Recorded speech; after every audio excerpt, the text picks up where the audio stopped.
All right, we're going to get started today. Thank you for all of those who came in person. Really appreciate it. Want to thank you to the liaison programs, both those who showed up in person, those who are online. It looks like we have a decent crowd online, so thank you for joining.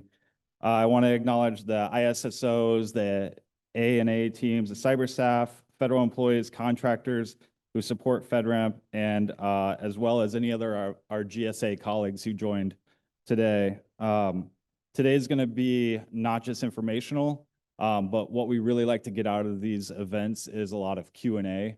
We have Greg Barbashia here, FedRAMP Director, to answer questions about the newest and upcoming things on FedRAMP. So please, those of you in the room will have a mic that will pass around during the Q&A, and online there's a Q&A feature you can use to ask questions. We're really excited to do this. This is our fourth FedRAMP Day.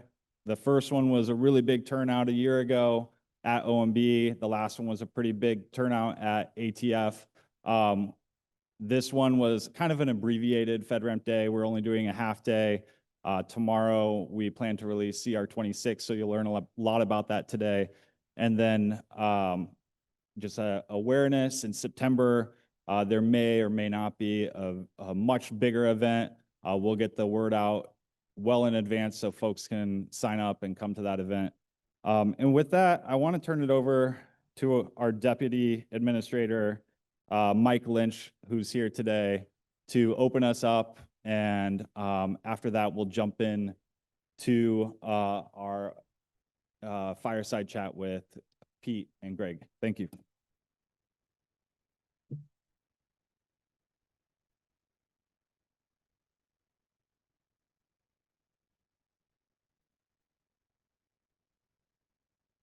Hey, good morning, and thank you.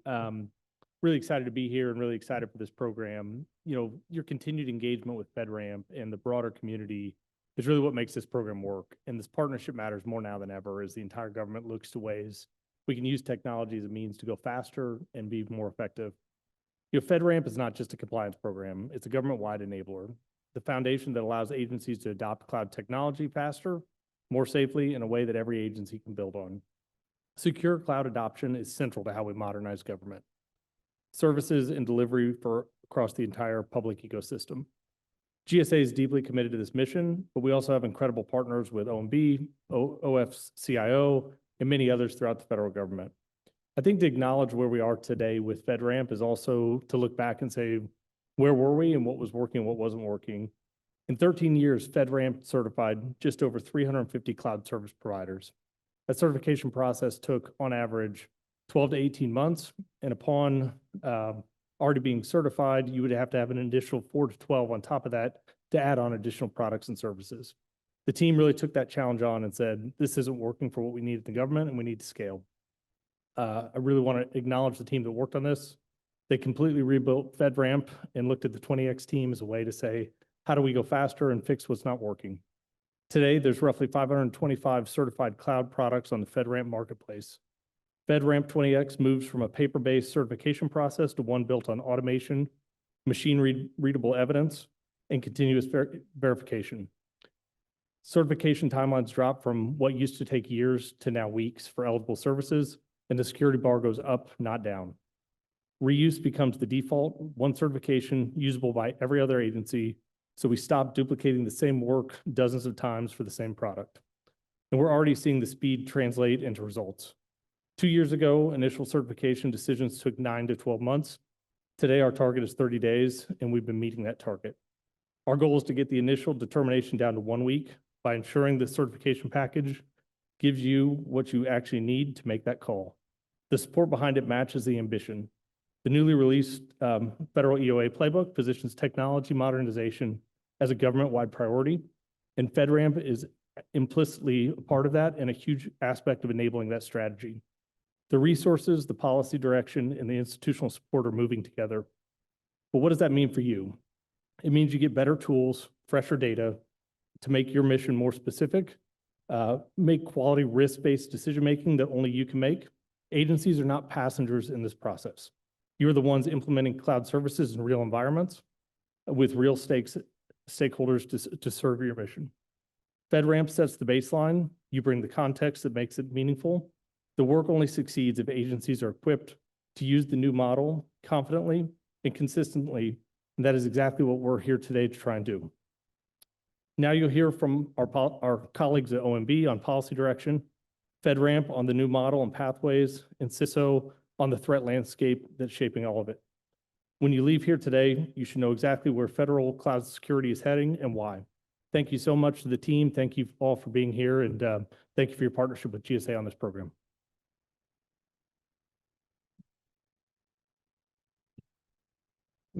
Pete and Greg, I think you're up next.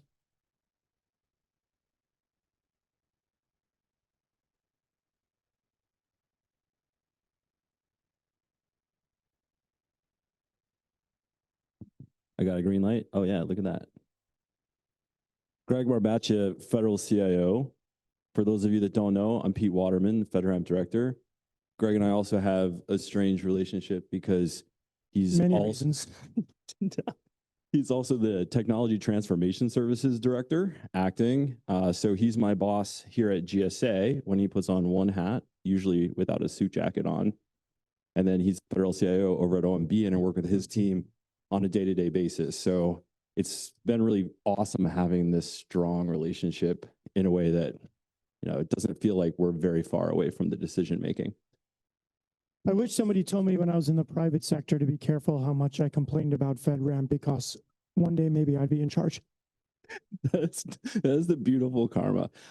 But there is something really special about having somebody that actually had dealt with it on the other side, telling us what to do, as opposed to somebody that's only listening to the complaints of big businesses and doesn't really understand the perspective.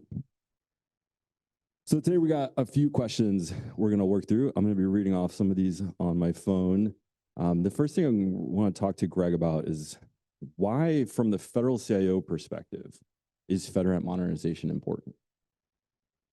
We have to get new technology into the government faster. Everybody knows that. And the administration was very heavily focused in the early days about making procurement easier.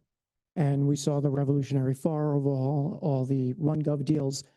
But if you can't deploy the technology, being able to procurement faster isn't great. So the next step in deploying technology is getting through the cybersecurity regime. So having as many secure cloud environments as possible allows us to deploy things. That is the crucial step in the process. So that's why this is such a big focus. One of the things that is really weird being like here at FedRAMP is that we're like immersed in the policy and the law on a day-to-day basis. And it's easy for folks outside to forget that we have the FedRAMP Authorization Act has around 19 pages of requirements for FedRAMP, and then OMB Memorandum M2415, which came out almost 2 years ago, has another like 21 pages of requirements for FedRAMP. That makes it, like, we don't get to just pick and choose what we do, right? Like we have to follow all those rules. And as we're developing 20X, it's really founded on a lot of the principles directed from M2415, which is FedRAMP was imposing government requirements on commercial companies. It was treating every cloud service as if it had to be the most secure thing, like a military base in a lot of cases, because we're lifting and shifting DoD rules. So like in general, as this changes, what do you think agencies need to understand about the FedRAMP 20X process from OMB's perspective? It's our policy that we want to move forward as a whole of government enterprise. Everything being siloed adds to so much duplicity across the government. And another big problem we have is doing things that have a large amount of human subjectivity to them. That's why structuring the data is so important. And it gets us to this place of reuse where we could trust and inherit controls from other places. And that's really, really important.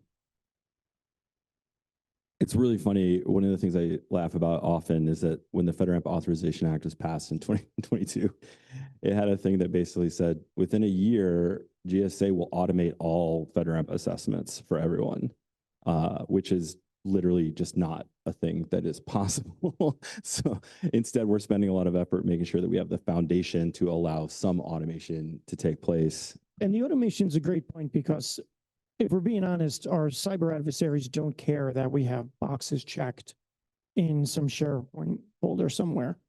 So we need to move past things that we could automate as quickly as possible and allow the agencies to understand the context of their missions to really decide their security outcomes. Yeah, I mean, on that, I think I'm going to go off some of the talking points for a bit. And like you've gotten to play with some of this new stuff that is just entirely changing the game over the last 6 months, like in a way that we got inklings that AI would be able to do some stuff a year ago, but now we're like, oh no, like anything to share about that perspective? Yeah, AI is interesting in our context because it allows you to kind of emancipate the data asset without having this whole ecosystem around it. No more echoes. So what we're seeing with artificial intelligence is the ability to kind of go through things way faster. Obviously, that's why FedRAMP is so focused on the environment we're deploying things into. Yeah, it's crazy. I think I saw I don't know how much this was made up, but I saw a thing from OpenAI on LinkedIn that basically was tracking the number of findings of some of the partners they're working with. And it's like, congratulations, we found out how to find vulnerabilities faster, but now you have 1,000 vulnerabilities you have to fix. We're going to talk a bit more about vulnerabilities and all that fun stuff later today. So 20X has been around in pilot form. We did our first authorizations, certifications now 6 months ago. We've got some of the largest, hottest, most in-demand companies in the world coming in through this path as part of the AI prioritization initiative.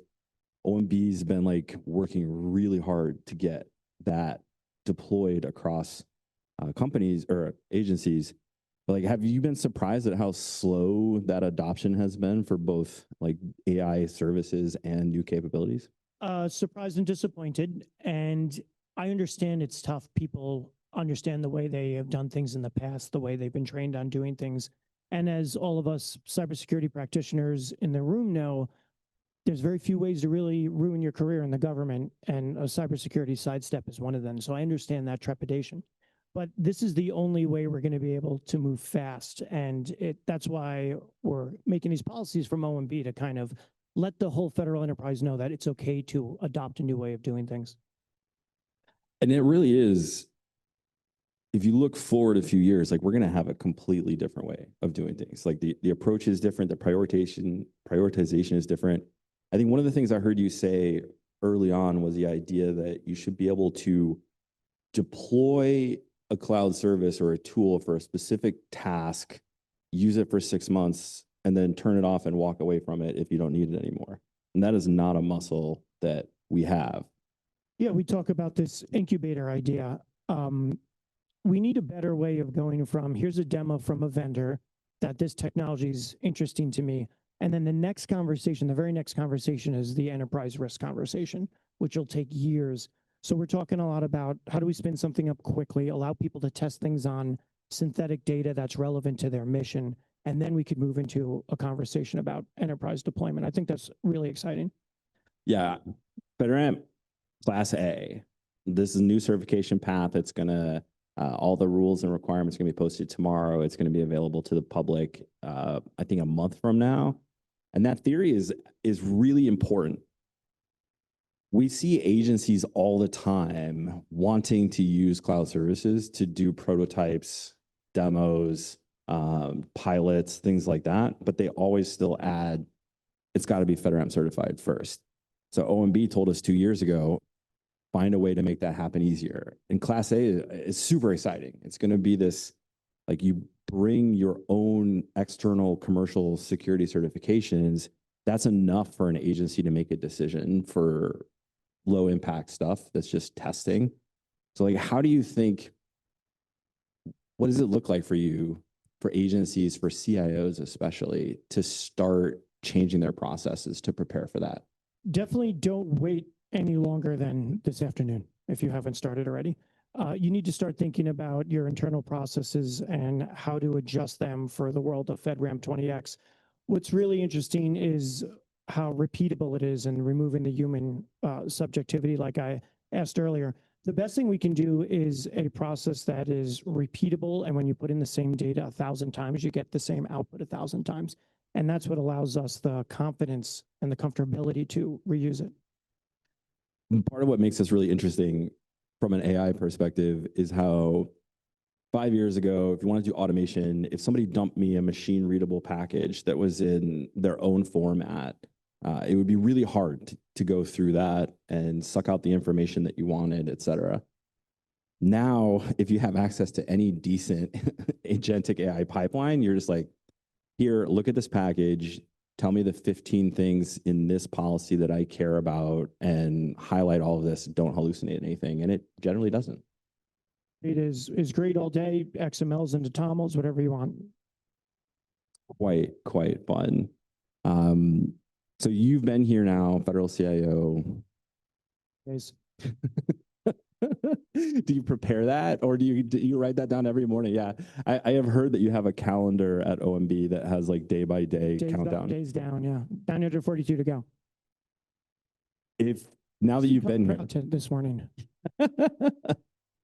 I'm curious about two things. Same question, different timeline. Let's go back to 3 months after you started. If you could have waved a magic wand then, what would you have just like snapped and make change? And then now, what would you think of that idea from back then? I would have put more pressure around sunsetting Rev 5. I think the government works really well in crisis mode when there's a timeline and there's something you have to move towards. What's not great is when there's ambiguity about when do I need to make this change, or there's uncertainty about, is this ever really going to change, or is this some weird pilot program that potentially goes away? And as we discuss those announcements today, I think that would have been good to do a while ago. Yeah, I can definitely feel that on my side. That's always been one of the lines that's been hard to navigate is like, are we going to get rid of this? What does it look like? So it's pretty clear now that we have that direction, that 20X is the model going forward for FedRAMP. Like that is, for folks that don't know, FedRAMP 20X isn't just the new type of authorization. It's actually the code name for the entire modernization process. So what we're trying to get to is where you just have a FedRAMP certification again, and that FedRAMP certification will be a modern, machine-driven, automatically validated, verified assessment. So we got a few people here in the audience and untold numbers of folks on the phone. With Greg here in his role as a federal CIO, curious if any of you have any questions that you'd like to ask of Greg. And I'll just flag, if you have questions for me, I'll do a Q&A from a FedRAMP perspective later. I think we should keep Greg the star of the show here. Always cautious of hands that shoot up immediately. And introduce yourself and your agency, please. No, it's actually just a segue based on the Rev 5 comment. One of the points of confusion we have is our agency still able to sponsor Rev 5 companies that want to go that route for now? I think that might be more of a me question. We will stop accepting any Rev 5 certifications on June 11, 2027. We strongly discourage, like if the current advice is if you're in the process with someone, you should complete that process, especially if you have mission need, et cetera, especially if they're going to come in at Class D. Like get that over the line. Get that over the line. You've got 1 year. If you are not already in that process, if you're just thinking about it, talking with folks, et cetera, send them over to the program and send them the 20X type. Like we want to have a consistent front door run by FedRAMP that provides and ensures that we have the same reusable, adequate information for everyone rather than agencies running their own processes all over the place. Yeah, and now's the time to start building the muscle memory. So the longer you keep accepting new Rev 5 packets, the later to the game you will be getting comfortable working with the FedRAMP team on 20X.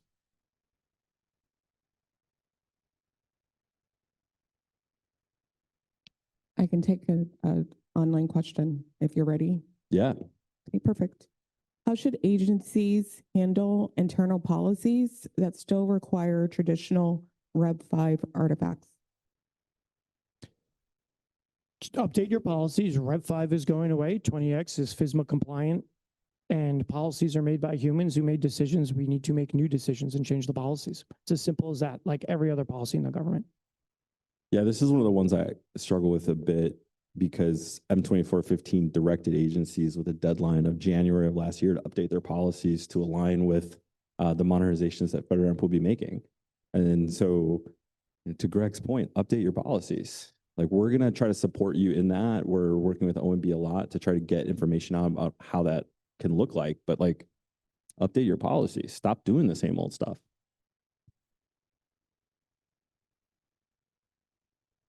Okay, another question. How should agencies explain 20X to AOs, CISOs, and IGs? So I think this is a strange question. I'm just gonna, why would a CISO, an IG, and a CIO not understand and follow emerging technologies, modernization paths, requirements from OMB, et cetera? Like, that's their job. If anything, I would expect it to be happening the other way around. You should not have to explain FedRAMP to anyone. FedRAMP can do that for you. OMB can do that for you. The CIO Council can do that for you. So if you're running into situations where your executives are not paying attention to things that are changing in government, I'm sure OMB would love to know about that. Yes. Perfect. We have another question. How do we encourage small business innovation if they have a product but can't afford the FedRAMP certification? Are there pathways to assist or expedite the process if they have a viable capability? Good question. And we've discussed what possibilities could potentially exist to encourage small business. We understand it's a huge barrier to entry, but what it gives them is entrance into the largest marketplace, arguably, for their products, and the ability to iterate with the biggest customer in the world in new ways. And that's really the sell. And that's why the investment needs to be there. And Class A certifications are designed for that use case too. Like, come in, get it, test it, decide if you want to use it. If you want to use it, pay them to get a Class B, pay them to get a Class C.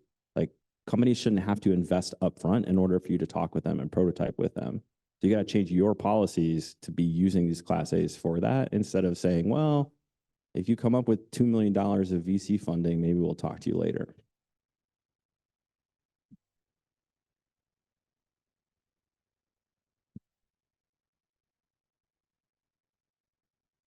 Hi, good morning. My name is Maria Hishikawa. I'm with the Department of Commerce. You mentioned earlier about the whole of government approach and all of the machine readable, automatable processes. I think we are where we are today with some of this disproportionate maturity across government because the appropriations funding and the funding paths are disproportionate. Everybody gets their own funding and runs it their own way. So what is OMB doing to have a whole of government approach to funding these programs so that all of government can be at the same level of maturity? Because automation, as Pete said, doesn't happen overnight. It takes technology, it takes transformation, it takes workforce. And so what is OMB's approach in the whole of government for funding and workforce to make this happen and make it a reality? Yeah, we hope that we're sending a strong signal to the agencies that this is something that needs to be invested in. That's manifesting itself in the president's management agenda that we have regular meetings on with all the deputy secretaries about deploying funding that their agency gets to modernizing technology, faster, more efficient technology as part of 14440, maybe, if I got that executive order number right. And also there's going to be related guidance you'll see in spring guidance for budget guidance that comes out of OMB this week as well. I'll say on the agency side, I don't know how much everyone has experience in the budget process, but one of the things I got to experience last time around that was really funny is M2415 told agencies that they needed to procure governance, risk, and compliance automation capabilities and needed to budget for that. And during passback, I got this weird thing from CFO that was like, They're asking us about FedRAMP GRC tools and why that's not in our budget. Can you answer that? And I had to explain that's like a GSA IT thing. That doesn't have anything to do with FedRAMP. That's like GSA has to budget for a tool that can consume the certifications that my program is overseeing. So I can't answer that, why that's not in the budget. But all that to say, the desk officers, the budget examiners, they have 100% cared about making sure that agencies request budget for this type of capability. Hopefully that will happen more next year.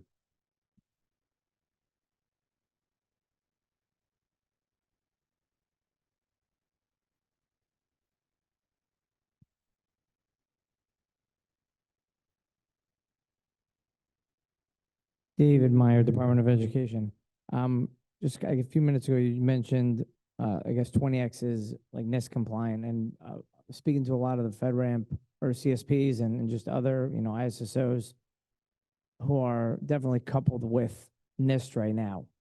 So when you say NIST, or when you say 20X is now NIST compliant, maybe just expand on that for a minute? I think I said FSMA compliant.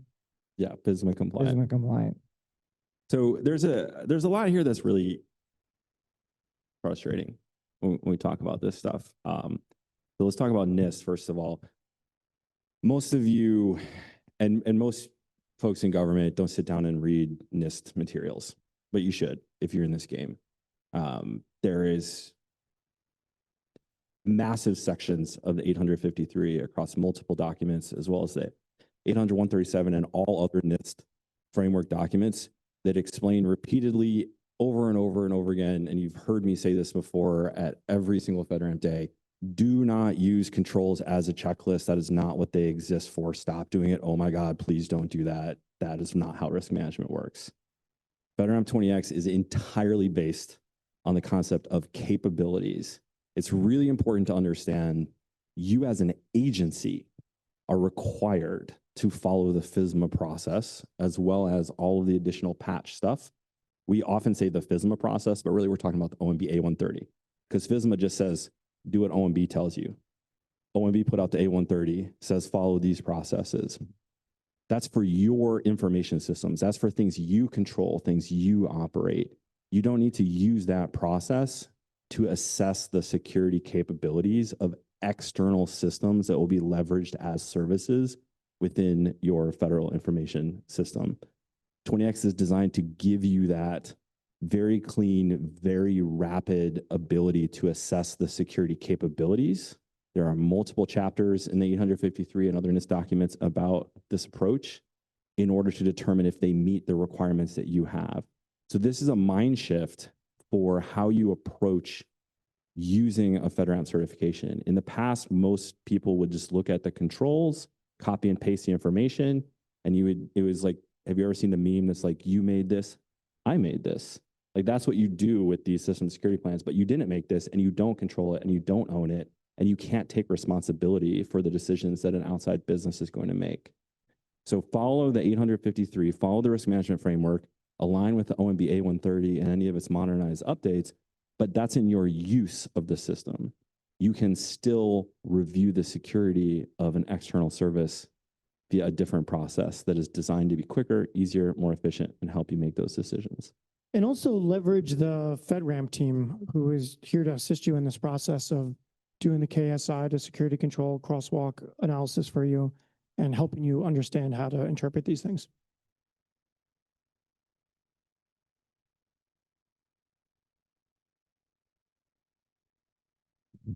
Good morning, Ralph Jones, Department of Treasury. So I have a follow-up question on that.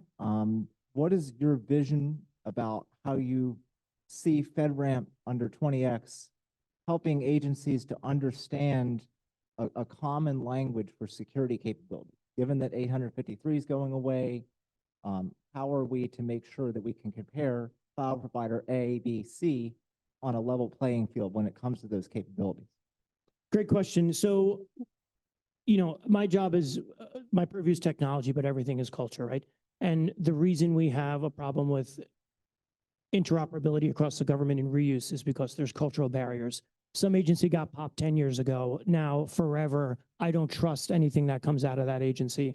I know that AO or that CISO over there, I don't, for whatever reason, trust that person. So now I'm going to run this entire process again at tremendous cost to the taxpayer in the time of civil servants.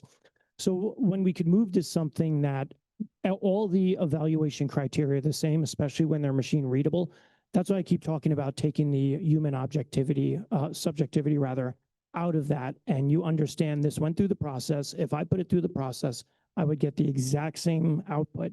And that's how we kind of get rid of this barrier of culture that stops us from sharing things and inheriting things.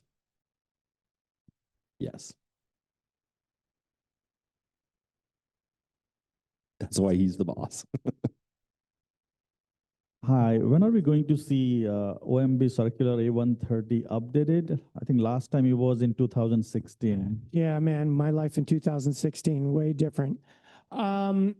Massive undertaking, but there's a bunch of things we need to update, and A130 is on my dream list. If there's certain things I want to do in my tenure as federal CIO, and getting that updated is definitely one of them. It's before cloud, and it's just no longer relevant. And in case anybody's interested, some of the other things include working with the Hill. Things like the Paperwork Reduction Act and the Privacy Act are 50 years old before the modern era at all with computers. And technology has outpaced the way a paper-based process protects privacy and personal data. So all these things are something we're focused on. I would love to get A130. It's a priority, but it is a massive undertaking. You have managed to pick off some of the older things, especially the ones that set kind of like an across the board mandate, right? Like M2605 rescinded M2131 and said agencies need to make their own risk-based decisions about how to do logging and things like that. How hard has that been compared to something like the A130? Is that like low lift, or are they all big? Memos are way easier to rescind. So the interesting thing with the login memo is that had such a tie to money, right? People were able to say this is costing us tens of millions of dollars a year, and we're not using this data. So that was a bit easier. OMB circular, so it's like an memo, a circular, an executive order, right? And not only is A130 so voluminous, it takes a lot of time because there's so many budget strings attached to that, and getting that cleared out of the White House is a monumental undertaking.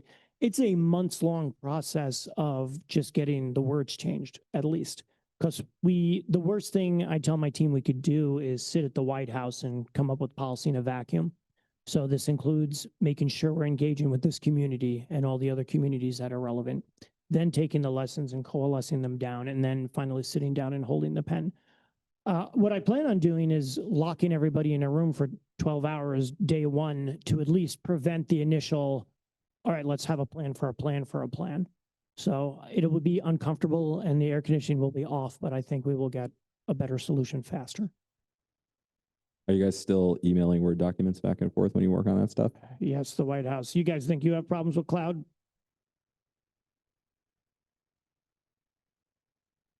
We have another question online. You have mentioned automation and machine readable data. Will FedRAMP be publishing schema definitions to ensure the machine readable data can be easily imported by agencies? Yeah, I'll let you take this one. Back in the day when I think of forcing everybody into a format, I kind of hate it because people love TBM, people hate TBM, and now we're just forcing the entire government to do that. As you alluded to earlier, AI does make it easier for us to change structured data formats, but I'll let you give details. Yeah, so we pivoted a little bit on this over the course of the last year.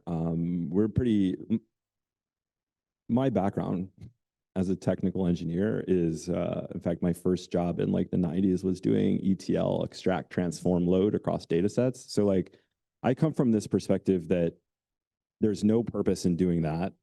It's a waste of time. All you need is a half decent engineer and half an hour, and you can fix this problem and take data from one format and put it into any other format as long as you know what you're doing. It's one of those things that just never made sense to me, that we spent years arguing about a format when that was irrelevant. In the 20X phase 1 pilot, we had one participant over the weekend create subroutines that would import every other 25 plus other participants' packages into their format. Every single one was a different format. Like, this is not that hard. This is not rocket science. You should not be worried about those kinds of things in 2026. But the cool thing is that now you don't even need engineers to do that for you. You can do that yourself quite easily. So as we publish the consolidated rules for 2026, we're not publishing spreadsheets and things like that anymore. We have a big, massive JSON file that has all of the information in it. And we expect people to process that information file and generate whatever they need for their own bespoke things. That said, we realize that this is such a consistent concern from agencies because so many of you don't have the engineering background and you don't have access today, as we talked about, to the tools that you need to do this effectively. So we have put into the consolidated rules basic schemas for every single machine readable deliverable that will set a very high level way of allowing you to punch in. We still give we still give cloud service providers freedom to make that their own and do that in different ways and add additional information and enrich that. And we want them to. We want them to compete based on the quality and structure and content of the information that they provide to us and how they provide it. But we're going to give them that little tiny bit of structure so that we can adopt that quicker in the short term as we still get access to more tools that will let us not worry about that. And that's why we focused on putting the AI providers through FedRAMP as a priority to try to get these this technology out as easily as possible. Yeah, 100%. If you, like, the first thing you need to be doing with these is like get yourself access to one of these AI services with a proper agentic pipeline and then start talking to your data. And I know this is like a cliche thing to say at this point, but like you can learn a lot more by doing that. One of the things that people frequently ask me was, what changed between this document and this document? Can you tell me what that was? I generate all of that with an agent now. Every change log tells you exactly what changed between every update of the rules, word, as needed, like down to the word. And it just does that in like 3 minutes in the background as I go about and do other things, rather than me maintaining this massive document as I go through stuff. Okay, we have a hot topic for you. It is very challenging to hire top cybersecurity talent into the government today. What can OMB do to help solve this? We have so many different programs in the government to attract talent. What we have a real problem with is how to disambiguate those to the private public, right? It's frustrating that oftentimes if you want to work in an agency, the fastest way to get to the agency isn't to apply to the agency, it's to go to USDS or something, right? So we have innovation fellows, we have USDS, we have, you could come here and work at TTS, you can apply directly to an agency. You have the tech force, you have the cyber force that's coming. I actually had a long chat yesterday with OPM about how do we tell the public what are the fastest ways to come into the government? I think there is no shortage of new and expanding, interesting ways. What we have a real problem with is marketing that to the public so people understand the pathways that they have. OPM is announcing something where they're looking at new hires. And I was talking to the staff last night, and they're going to be going to college job fairs and recruiting for the government. I don't know if that's ever happened before. And they're understanding, recruiting at Berkeley looks very different than recruiting at Texas A&M. And how do we change the messaging to attract the right type of civil servant? So I promise you that Scott Cooper at OPM, this is all he thinks about, is how to get new talent in the government. And we're deploying everything we can from a personnel perspective and a budget perspective to do that.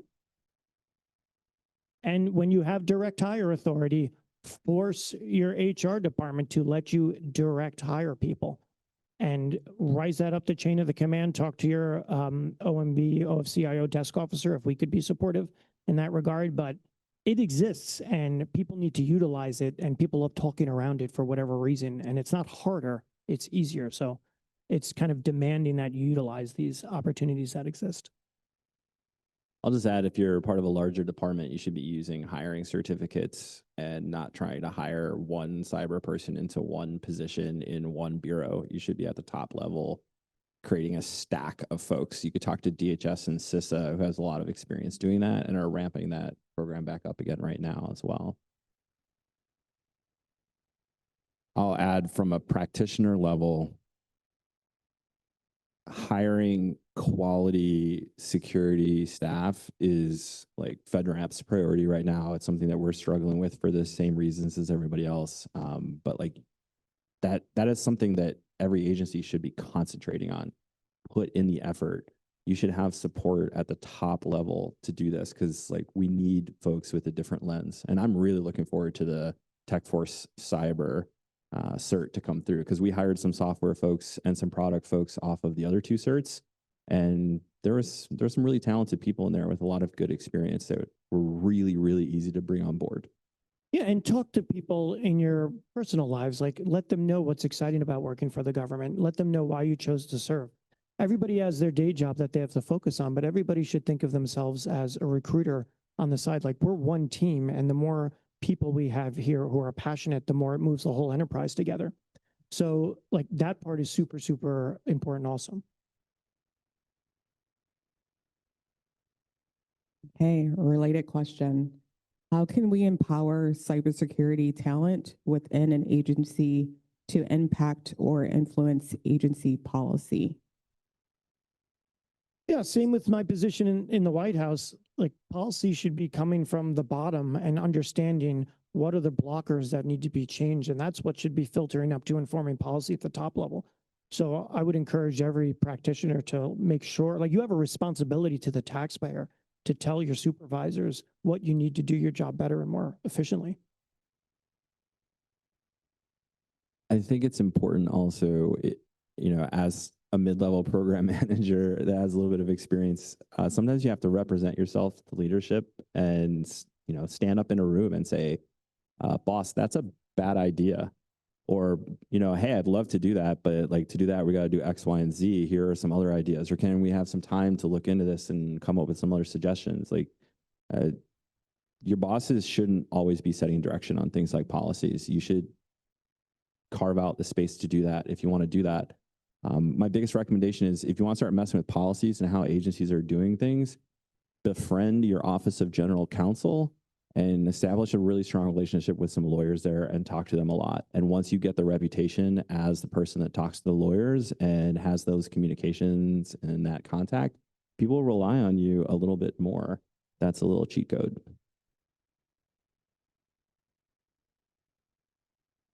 Okay, we have one more. It's a little lengthy. Given that agencies are still required to comply with FSMA and NIST SP 853 and their use of FedRAMP authorized services, it seems the responsibility for compliance and risk management remains with individual agencies. This can slow down the ATO process, especially since agencies must still apply and tailor overlays to meet their specific requirements. The issue we are facing is limited resources.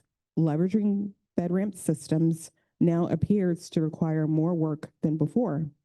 What steps is FedRAMP taking to assist agencies and make this process more efficient? If it requires more work now than before, then you weren't doing your job before. Very bluntly, that is the reality. As you can read the Council of Inspector General's report, GAO reports, FedRAMP has never been responsible for your agency risk posture. If you were, as an agency, were just hand-waving away all of the necessary requirements for the implementation of a secure use of a cloud service by seeing something in the FedRAMP marketplace, you are putting yourself at risk and in danger. I just want to make that really clear. Nothing has changed about agency responsibilities. You have always had exactly the same responsibilities that you have today. What FedRAMP is trying to change is the exact opposite of that question. We're trying to make it easier for you to meet your responsibilities by making the information available to you in a more consumable, more efficient, more effective way, so that you can actually sit down with the package. I think in a year from now, we should have situations where, and we can do this today with some of these packages, but we should have CISOs, the literal Chief Information Security Officer, sit down with a 20X package in an afternoon and make a decision. It should not be a 6-month bunch of contractors looking through a 1,000-page document. So that's what we're trying to do. It's the same thing for ongoing. You will have exactly the information that you need to run your risk management processes, quarterly meetings, routinely recurring information on vulnerabilities, matching up with CISA BOD 2604, et cetera.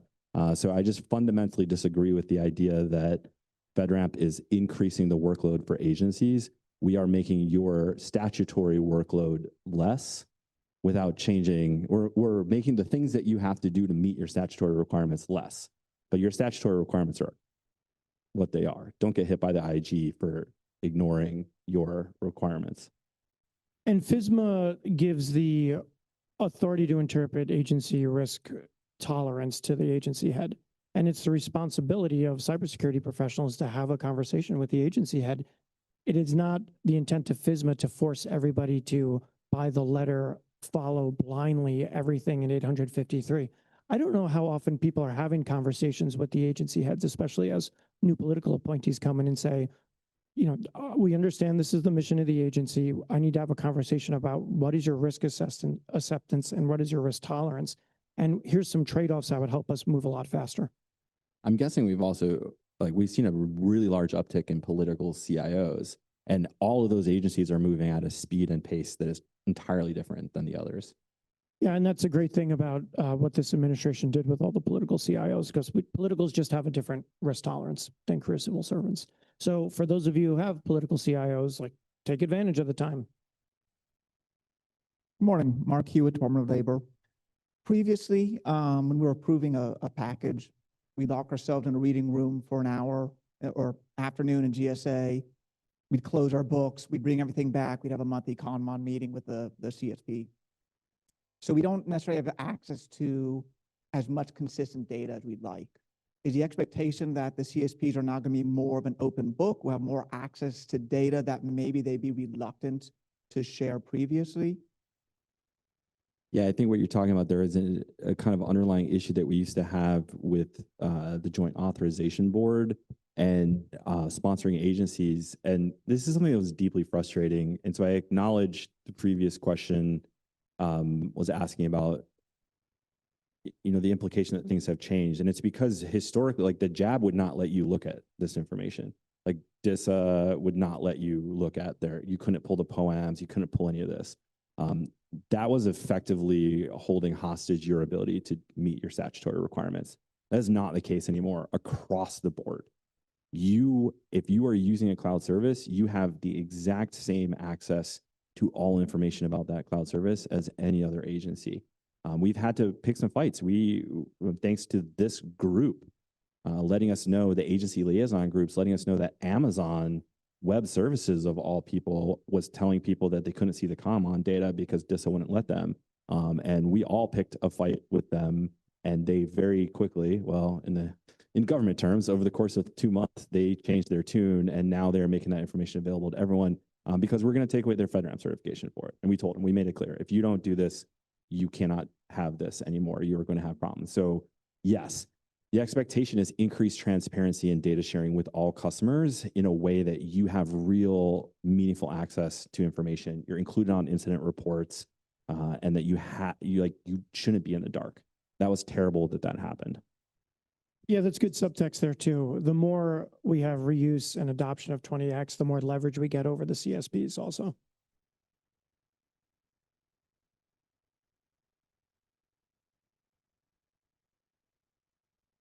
Any more questions in the room? I have a question. I get to ask. Said you could ask a question.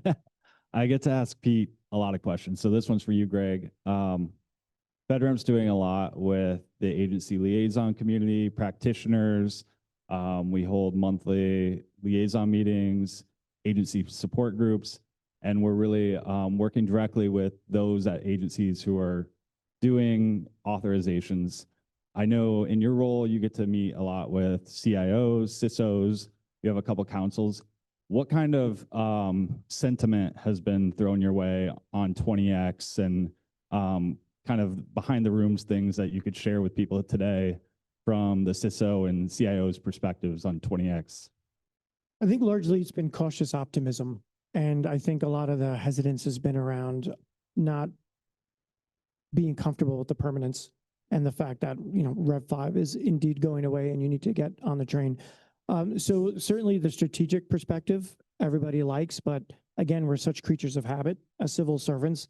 So there's just a little suspicion about, will this expose some sort of flaw in my team? Like, do we not have at our current levels of competence to be able to adopt a completely new way? That's why your role as liaisons is so important. Everybody at your agencies are looking to you to help them understand how to interpret these things.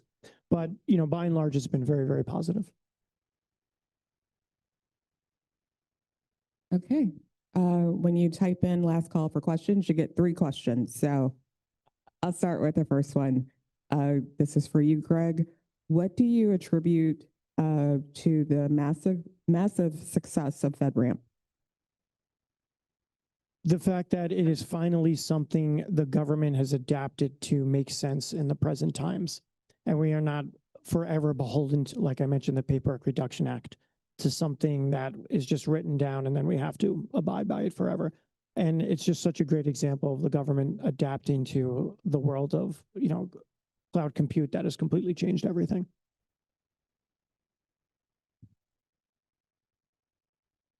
Great, thank you. How many 20X offerings have been reused by other agencies? A few, but here's the thing. Every single agency is required by law to tell us when they use a FedRAMP certification in order to deploy a cloud service. And most of you have lost track of that. Criminals. Yeah, you're all going to GAO jail. Yeah, it's actually deeply frustrating. I know of multiple agencies that are using these, and I have to find out from the vendors, and we reach out to them and we're like, why haven't you given us the paperwork? And they're like, oh yeah, like we'll send it over, we'll get to it. And like, that's why there's, I think, no reuse is shown publicly on the marketplace. And I don't know what is going on with that, but we are having a very hard time. The amount of letters and information that we're getting has dropped way down. So as part of the consolidated rules for 2026, we're creating new forms that should hopefully make that process easier and open it up to more people. But the reminder there for all of you and your agencies is that you're supposed to be sending us ATO letters when you use cloud services, and you're supposed to be sending us ATO letters when you rescind the use of cloud services too. And it's really frustrating sometimes when we find out that like an agency stopped using a cloud service 7 years ago, but we still think that they're using it. Yeah, please, please, please submit those. Okay, our ISOs have reported not getting consistent monthly ConMon reports. The advice I was given from FedRAMP was to reach out to the cloud service provider. It's not really written as a question, but it is a question. Is that accurate? There's a lot of different components here that interact that can get kind of confusing, and I understand that. So FedRAMP is not an enforcement body. There's one thing that I can do to a cloud service provider. I can take away their FedRAMP certification. That's it. I can tell them I'm going to take away their FedRAMP certification, and then I can take it away. I have no contract with them. They have no legal obligation to pay attention to me. I'm not a regulator. There's nothing. If their agency that holds a contract with them is not enforcing that contract, which says that they have to meet FedRAMP requirements, then the cloud service viruses blow us all off. And I can yank their certification and you all will keep using it and you'll yell at me about like why they're not doing ConMon, but it is 100% the contract owner's responsibility. If a business that your agency has a contract with is not upholding the agreement, that it is a legal issue that should go through your procurement, contracts, and agreements team and should not come to FedRAMP. If we get reports from a lot of agencies that cloud service providers are doing that, we will 100% reach out, threaten to revoke their certification, et cetera. But you have all of the actual power in there because you're using it and have an agreement with them. I think that's always been one of the slightly confusing things sometimes is that the compliance teams, the security teams at agencies, you know us, we're your partner, we give you access, we talk to you, we respond to your emails, we give you help. So you're natural tendency is to reach out to us.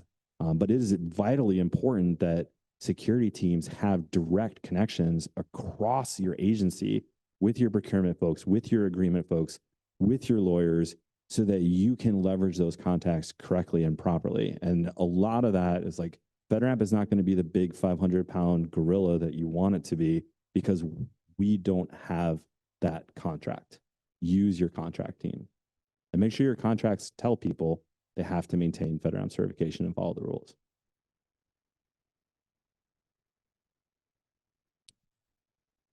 What is FedRAMP doing to ensure the cloud service providers abide by the binding operational directive or BODs issued by DHS or CISA? So in general, binding operational directives and emergency directives from CISA apply to federal agencies and federal agency information systems. Legally, those do not apply to a system that is not operated by the federal government. And no, if you're using M365 commercial that is not operated for the government, even though you're a customer on it, that business is not bound by that. What we do, though, is we provide the connective tissue that requires that business to report the status of their compliance with those in a way that can help agencies get the information they need to know if you need to change your risk profile on that service. In some cases, that means that we say you will lose your FedRAMP certification, my only big threat, right? In some cases, you'll lose your FedRAMP certification if you don't do these things, if you don't follow these FedRAMP rules in order to ensure agencies can feel like their information is protected. It's good to think of FedRAMP as an assurance program. Our purpose is to make sure that you as an agency are confident and feel assured that your information is safe based on the information that that cloud service provides you. So with 2604, which is the most recent BOD we're going to be talking about a lot today, super, super important.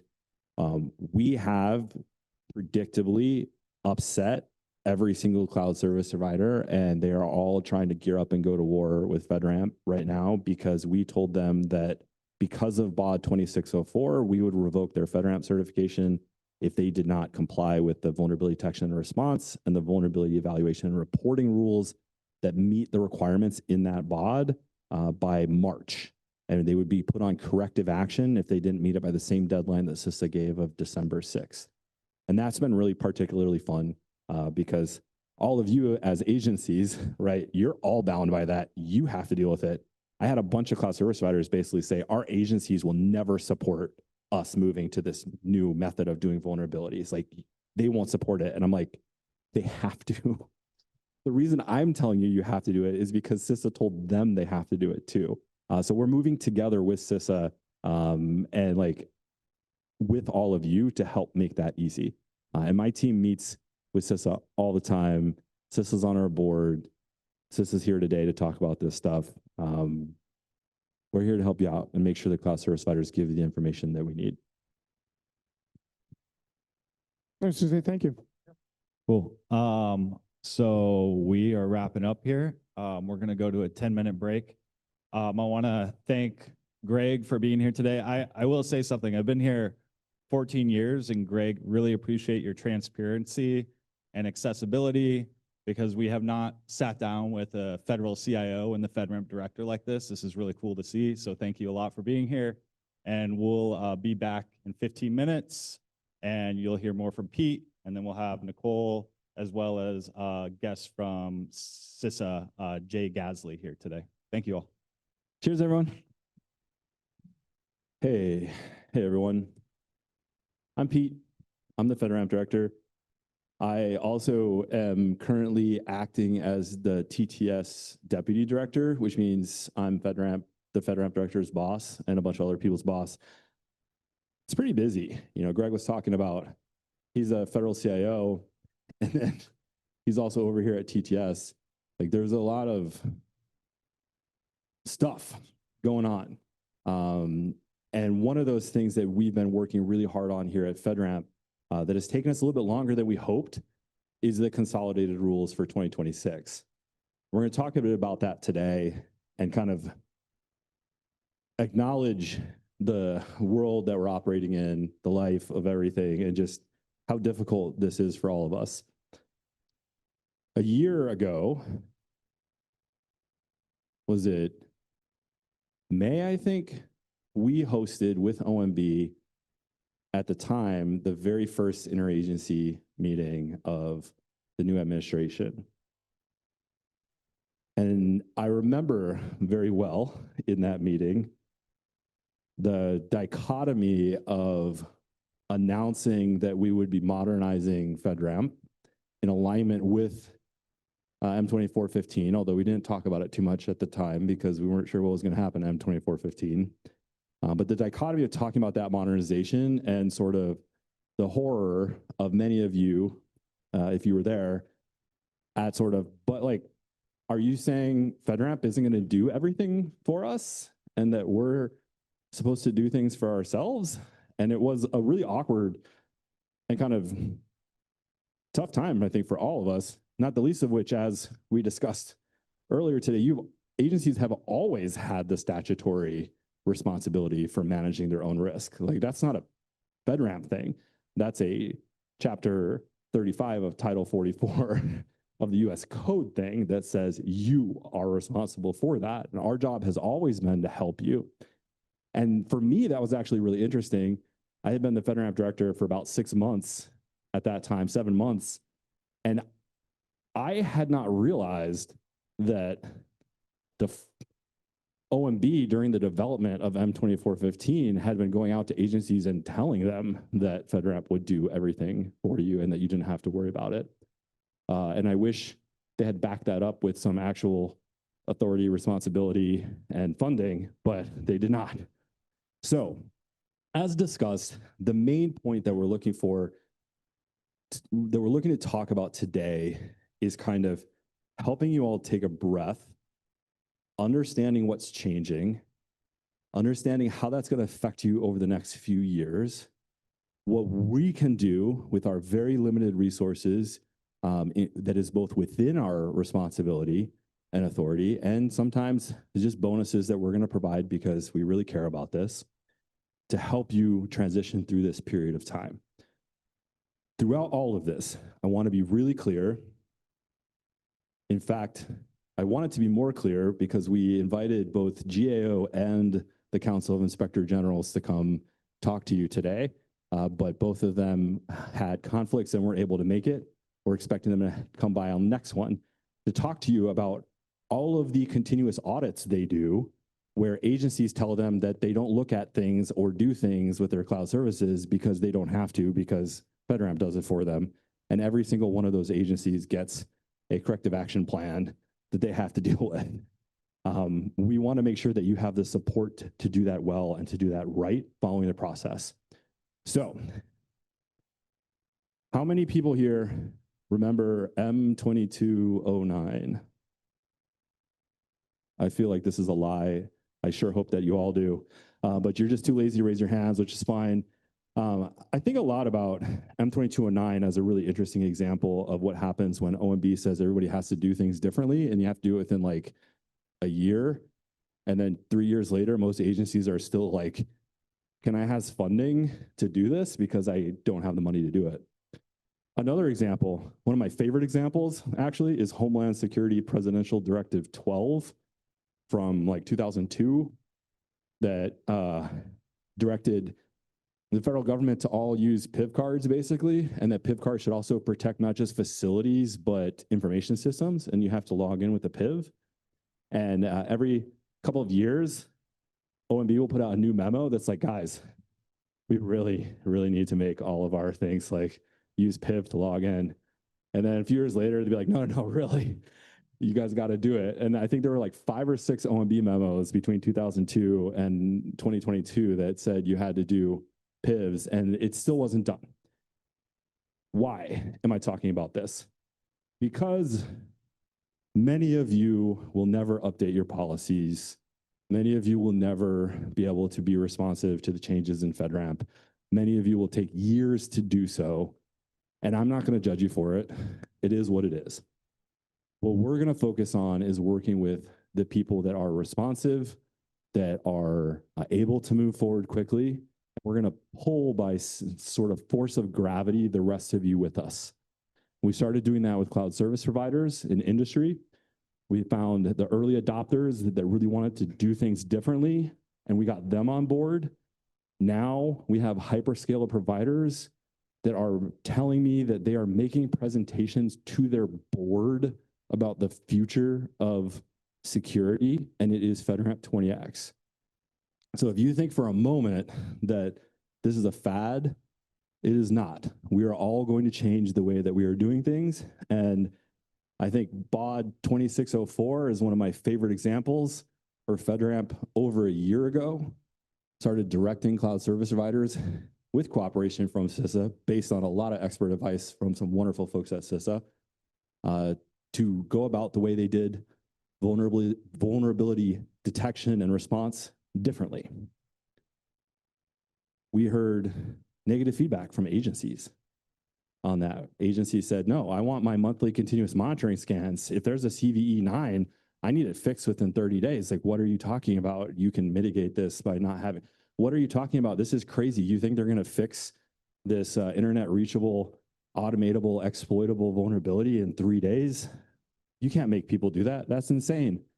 And 2 weeks ago, CISA said, no, yeah, what they did, you guys, what they did is right. And I think you're gonna see that a lot more with FedRAMP 20X. So as we talk about the consolidated rules today, I want you to always have that in your mind, that we're still, even though we're 2 years into this, we're still at the very, very beginning of a massive paradigm shift about how we approach assurance. And right now, FedRAMP is focused very much on the cloud service provider aspect of that, these external private companies that you work with and how they report information to you. But throughout the rest of the government, there are many people that are working very diligently on how you as an agency should manage and operate your own information systems. And the more that you work with us, the more you will be ready as the slower government side stuff changes, because it's going to be a lot of the same things, because we're all following the same playbook. Okay, so consolidated rules for 2026. What is that? Pete, you said it like 18 times. We have been changing a lot. I think you all used to that, right? At this point, FedRAMP has put out over 30 RFCs. We are putting out new rules all of the time. I think we just hit 17, 15 notices. We're doing a lot of stuff very fast, and that makes it hard for agencies to keep up. 100% understood. Right now, we have reached kind of what you might consider to be the first largest checkpoint. We have decided and finalized this is how these things will primarily work for at least the next couple of years. This is the point at which it is time to start looking at these rules and requirements and start updating your policies.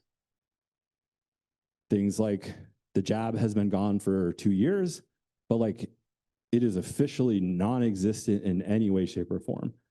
Agency sponsor for ongoing authorization no longer is a thing. Cloud service providers have a limited window, and you as an agency have a limited window to continue this relationship of like, I'm your special buddy. You can only work with us. Like, that is unacceptable and is not allowed. People will lose their FedRAMP certification and you'll get yelled at if you try to do that. On top of that, we're changing the way that Rev 5 works. And you heard Greg, the federal CIO at OMB, talking about how important it is that FedRAMP move away from Rev 5, and that all of you as agencies figure out how to approach external commercial system use different from you build it, you run it, federal information systems. This is gonna be a big shift, but that's the message, and the message is really clear. Those are two different processes that need to operate under two different mechanisms. They can end in the same way, but the process of bringing that in and building that agency information system to use a cloud service can no longer be treated like I'm going to go buy Google Workspace and implement it. It needs to be about following the risk management framework. What are you trying to do? What do you need to protect? What is your actual use case? Where is it going? What controls do you need in place, et cetera? Then you select the cloud service provider based on that. We're going to be talking about that a lot over the next few months, making this concept really simple. If it's in your system security plan, it should be because you have actual authority and responsibility for it. You should never write in your system security plan, this is what the cloud service provider told me they do for training, right? If AT1, you don't write that.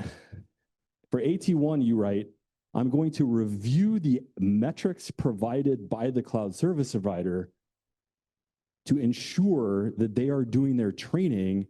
And if they are not, we will take a POAM to determine whether or not we want to continue to operate this system, or if we want to go after them for a contract breach or something else. But you do not copy and paste their stuff into your system security plan. You decide what's important for you to do and put that in your system security plan. That's the way it should have always worked. But as I heard just a few minutes ago, FedRAMP spent a long time telling you, nah, just copy and paste the CRM and you'll be good. Don't do that. That's terrible. I'm sorry that anyone ever told you to do that. So the consolidated rules for 2026 require a lot of changes for existing cloud service providers. You can see those today at preview.fedramp.gov/2026, and you can see them tomorrow at fedramp.gov/2026 because we'll be moving out of preview. If you look through those, we have almost 250 rules that cloud service providers have to address to maintain FedRAMP certification in different ways. They don't all apply to everyone, but that's a lot of rules. It's going to be a bit of a pain in the butt. We strongly recommend that you look through those. There's a complete rule set reference. There's also a bunch of narrative information in the background. But I think it's really important to look through the rules. Here's the number one thing that I'm going to tell you. We've done everything we can to eliminate the entire concept of ghost rules and ghost requirements. If a cloud service provider is expected to do something, it is written down, it is clear, and it uses plain language. Our plain language is intentional. Our flexibility is intentional. We do not say, you must do this every 2 hours most of the time. We say, you must do this on a persistent basis. And then there's a FedRAMP definition for persistent, which says it's a recurring cycle that you always know the status of, and you have documented the intent of that cycle. So someone might choose to do something every 17 years. You might think that's crazy and not want to use their cloud service. If, for example, they say, I'm going to do, we don't allow them to do annual assessments, but like, we're going to audit our personnel every 17 years to see if they're who they say they are. FedRAMP will allow that because there are some situations where an agency might want to use a service and not care about that. Low impact, not important. Maybe you deliberately want to take advantage of that lack of security. Maybe it's cheaper. That's okay. But you have to look at that. So that becomes part of your approach to systems. It's like, what capabilities do you care about, right? It's like, I really, really care that they have good incident response, they have good vulnerability management, and that they use encryption effectively. You will have real data about those things. FedRAMP Rev 5, what is your incident response policy? Please attach this document to this document.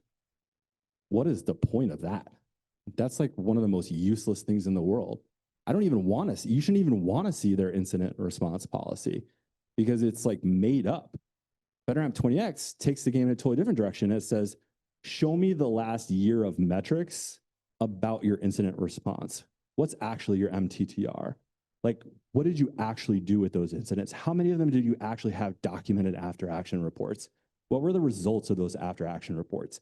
Did they lead to a feature improvement that increased the security of your cloud service offering? What does the data look like on that? Let me see that chart. Let me punch in and get that information. you will have the ability to do that. That can quickly get overwhelming across every single capability, but it's going to be exciting and it's going to be more security for everyone. So as we go through this, things are going to change. The way that you're going to do things is going to change, but we want you to really think of your role and the role of your teams and your coworkers as transitioning away, in many cases, from looking at a thing over here and then looking at a thing over there and making sure that they're the same, to actually making informed security-based analyses for what you want to happen, what you need to happen, and what you expect based on the unique environments of those cloud services. And it's going to give you access to so much more cloud services, so much more capabilities, and different use cases. I'm pretty excited about the consolidated rules for 2026. Let's talk about a few things that are key things for everyone to understand are changing. First of all, over the course of the next year, we will be retiring new Rev 5 certifications.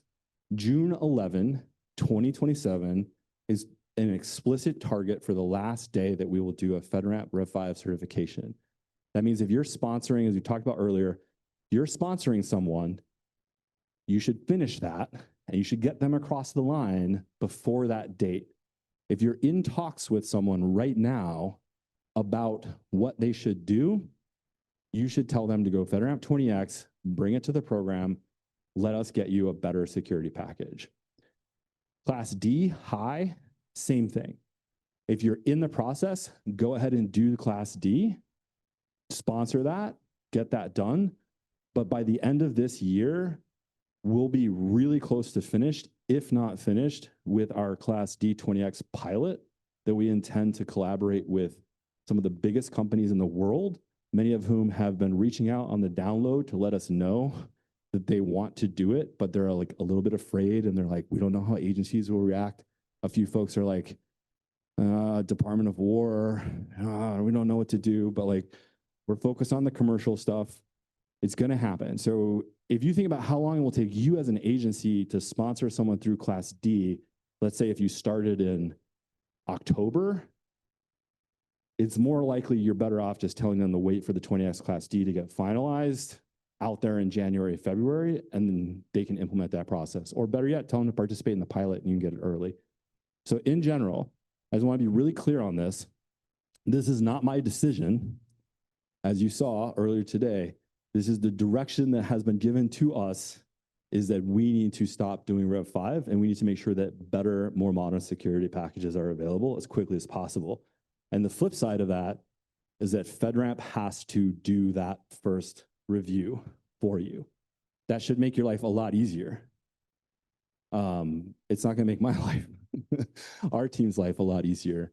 But as part of that, we're going to be engaged with continuous monitoring and with the ongoing certification of those services. So you'll have us there as a backstop in a way that you don't always have right now. And I'm very excited about that. Other things that are changing with Rev 5 is that collaborative continuous monitoring is shifting. We're requiring people to hold quarterly meetings with you instead of monthly meetings. Believe it or not, this is one of the most requested changes to the process, mostly because most of you, including DISA and the Department of War, hate sitting through monthly meetings talking about a spreadsheet that you can just look at without that meeting. So that's going to be quarterly meetings, and those are intended to be clear, detailed, valuable security information to come towards you. They will be providing you with asynchronous security information on a regular basis, at least monthly, and in many cases more often than that. You get to choose at your own agency based on your own access to tools and capabilities, whether you engage with that information more frequently or less frequently. If a cloud service provider is making their vulnerability detection and response data available on a day-to-day basis, that could get overwhelming to you if you don't have the capabilities to process that at scale. You don't have to engage with it daily. You can look at it once a month if that's still your thing. Another big change about those collaborative continuous monitoring is that we're expecting them to take questions and things like that in advance for you. as well as to make summaries and information packets about the meeting available before and after. This is one of those areas where we've kind of been like, what do you think would be cool? And we've seen everything from a crappy spreadsheet that's like, here's the 8 things we're going to talk about, to like beautiful PDF files with inspiring backgrounds, quotes, and strategies and graphs in them. We've left that open on purpose and are excited to see you get to tell people, hey, we'd like to hear more about this. We'd like to hear more about this. Like, tell us more about this at next quarter, and see what they come up with instead of having it be a poem reading. On the subject of poems, with the vulnerability detection and response, as well as the vulnerability evaluation and reporting requirements, everything that you're familiar with about continuous monitoring changes. The vulnerability detection and response and the VDR or the FADR and the VER, they align with BOD 2604. They tell cloud service providers that they must be continuously, on a frequent basis, looking for vulnerabilities. They also make it clear that vulnerabilities are what the law considers to be vulnerabilities. A CVE is one of 80,000 different types of vulnerabilities, and it is one of the least important. A control gap, we're not meeting the FedRAMP rules, we have a flood in our basement. All of these types of things are vulnerabilities. I don't train my users. I don't have MFA enabled. These are vulnerabilities, even though they will never show up on a Nessus scan. We want to be very clear that these are expected to be treated as vulnerabilities, and the same process needs to go through. If I'm not doing this Nessus scan, does that mean now it's likely that I will have a vulnerability that would mean it's likely I could get compromised? If so, you should fix that very, very fast. 30 days is nonsense. Very, very, very fast. You as a cloud service provider don't have to worry about anything other than consuming this information and getting the tips that they will give you about how this might affect you. This is one of my favorite things that we've added in the VER, is that they have to tell you what the potential risk to your data is of a vulnerability. So for example, if they're like, there's a vulnerability that all of this data could be extracted. So you get to then decide, should we stop putting new data into that cloud service until that's fixed? Because like we can assume that all of our current data might have been exposed, but we should take a POAM for ourselves because we're responsible for it as an agency to shut off access to that system and stop putting new data into it until it's fixed so that our new data won't get extracted. That's an example of how this should work. Instead of you sitting back, asking them for updates, and them saying, oh no, I'm gonna take a deviation request because I'm waiting for Cisco to update this firewall, and we're just eating our information out through this, right? So you're gonna have to change that approach. You're gonna have to be more involved, but they have to give you more information about how it can potentially affect you. It's no longer just a thing on a spreadsheet. It's like, what action might you need to take to protect your data? I'm super excited about that. We're also changing the entire system security plan and the FedRAMP package. There is no system security plan in a Rev 5 certification anymore. A year from now, maybe a year and a half from now, everyone will have been moved away from having a SP 853 based system security plan. Instead, what we want is a security decision record. We don't care what they tell us they're going to do. We want to know what they have done. The thing that is different about a cloud service in most situations is that they're an operating company that performs a thing. So it's really important that they be telling us what they actually do. On top of that, rather than just a control implementation statement, we're requiring verification and validation. What do they do to verify that the thing that they think they're doing is actually happening? And then validate, what do they do to make sure that that thing that they want to do is actually providing the outcome that they want it to have? Right now, you don't have that information in your system security plan. On top of that, there's going to be no SAP SAR, no security assessment plan, no security assessment report. Rather, the role of the independent assessor is to double check that verification and validation. Does it actually work? Are they actually doing the thing that they think they're doing? And is it actually having the outcome that they think it has? That should be done based on testing, real world proof, not screenshots. So if there's a rule, they say, I have my firewall set to block all traffic.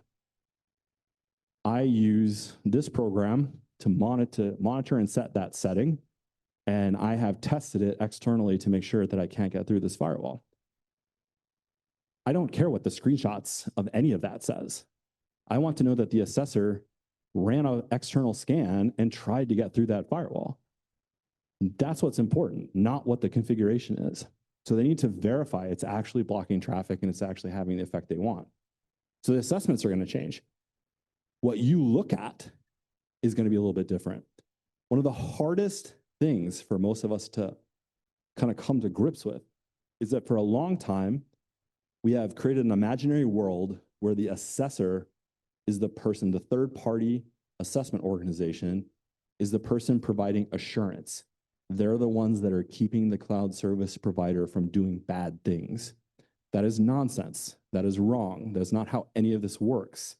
The cloud service provider is solely and wholly responsible for not submitting false claims to the government. They work with the assessor to provide an independent view that helps them verify that they're doing it right and helps us feel a little bit more confident that they're doing it right and saves us from going in and having those conversations. But it will always be only the cloud service provider that is responsible. And we want to make that very clear by taking away the role of the assessor as the person that decides if it's good enough or not. That will no longer be the case for program certifications. The assessor simply provides information to us that we can use as a little bit more insight. If you haven't followed, there's been multiple false claims prosecutions for companies that have lied to the government, and that will continue to be a thing. And we should all stop pretending that like it's our personal job to do that or it's an assessor's job. The only person that is responsible for not lying to the government is the person that is telling the government they are doing a thing. Like, let's be very clear about that. There are a few other changes. We're gonna have a certification package overview. That's basically what the system security plan is now, but it's more tuned in, it's more aligned, it's designed for you to just take a quick look and go, okay, I know some stuff about this. In the minimum assessment scope, we have removed the requirement for the authorization boundary diagram. This is one of the stupidest things that any of us have ever done is ask a company to draw and maintain a diagram that contains every single system, service, protocol, port, data flow.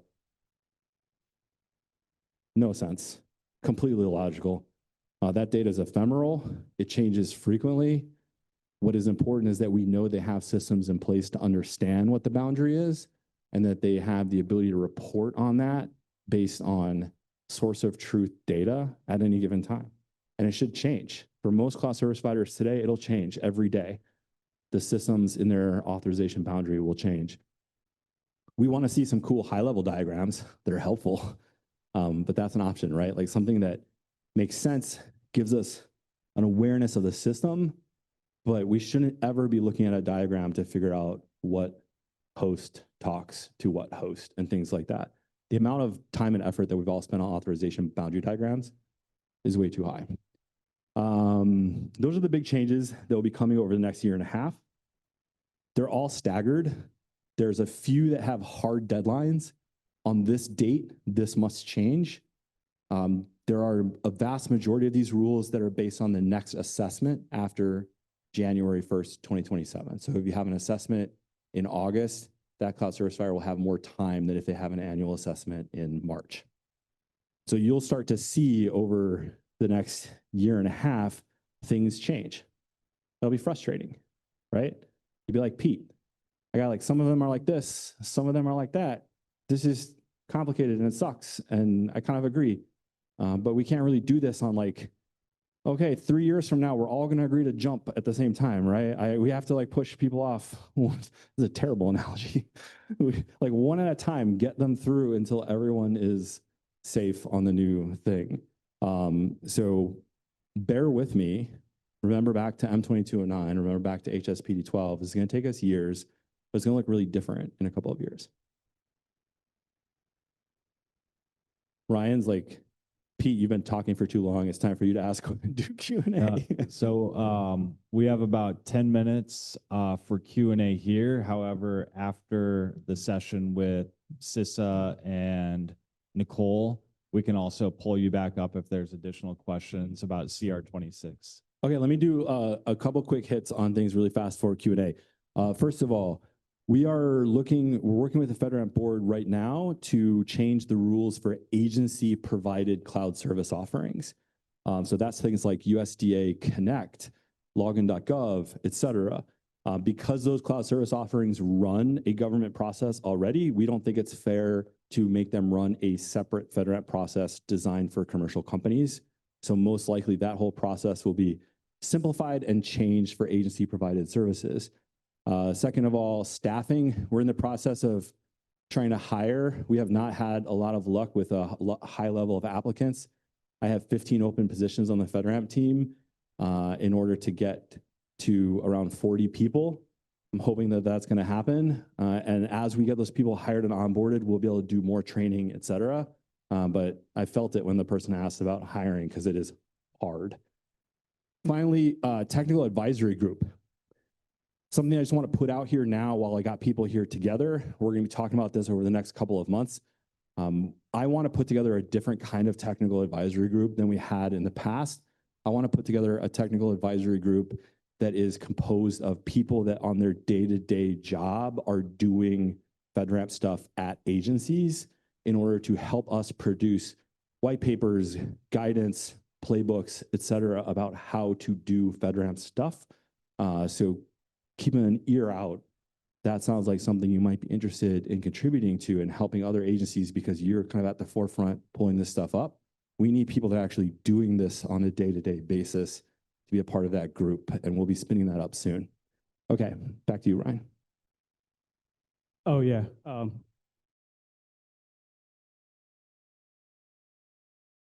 Directly under the light. Sorry about that. I just want to get your take on the poems that you mentioned earlier and see if you can double tap that for me.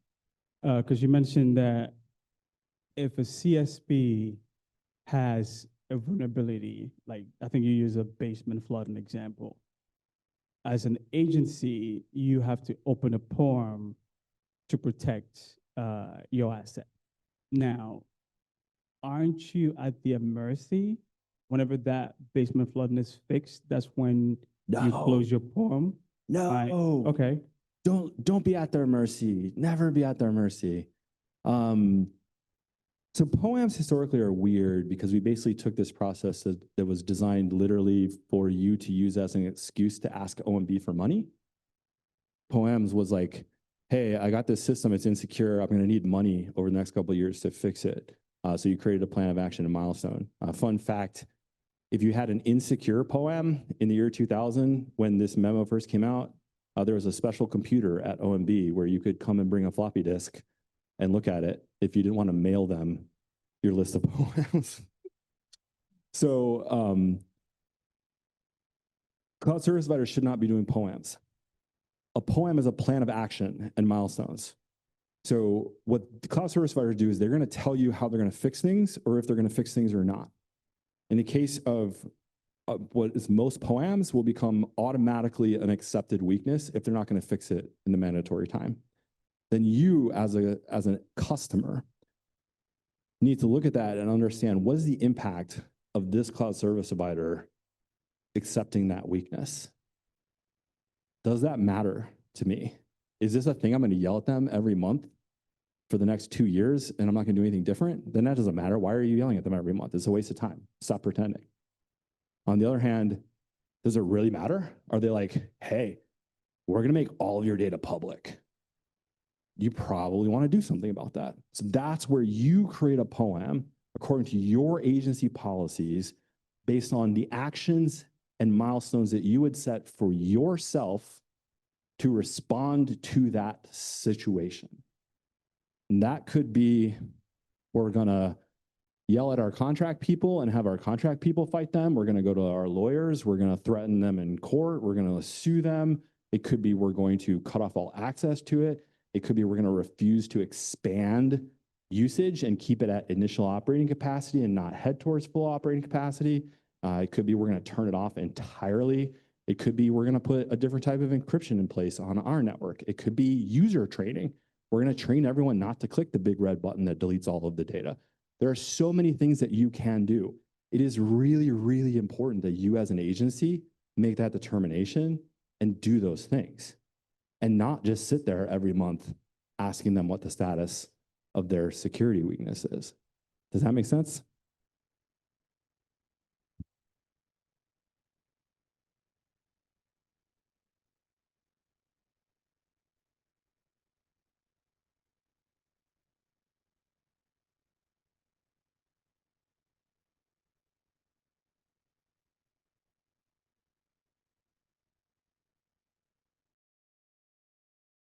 So one of your comments there was about the AC control. Do we want to accept that or not? Do we think that's important for us? So if I'm looking at, like right now today, I look at 853, say, great, AC, it's inherited. It's not my problem, right?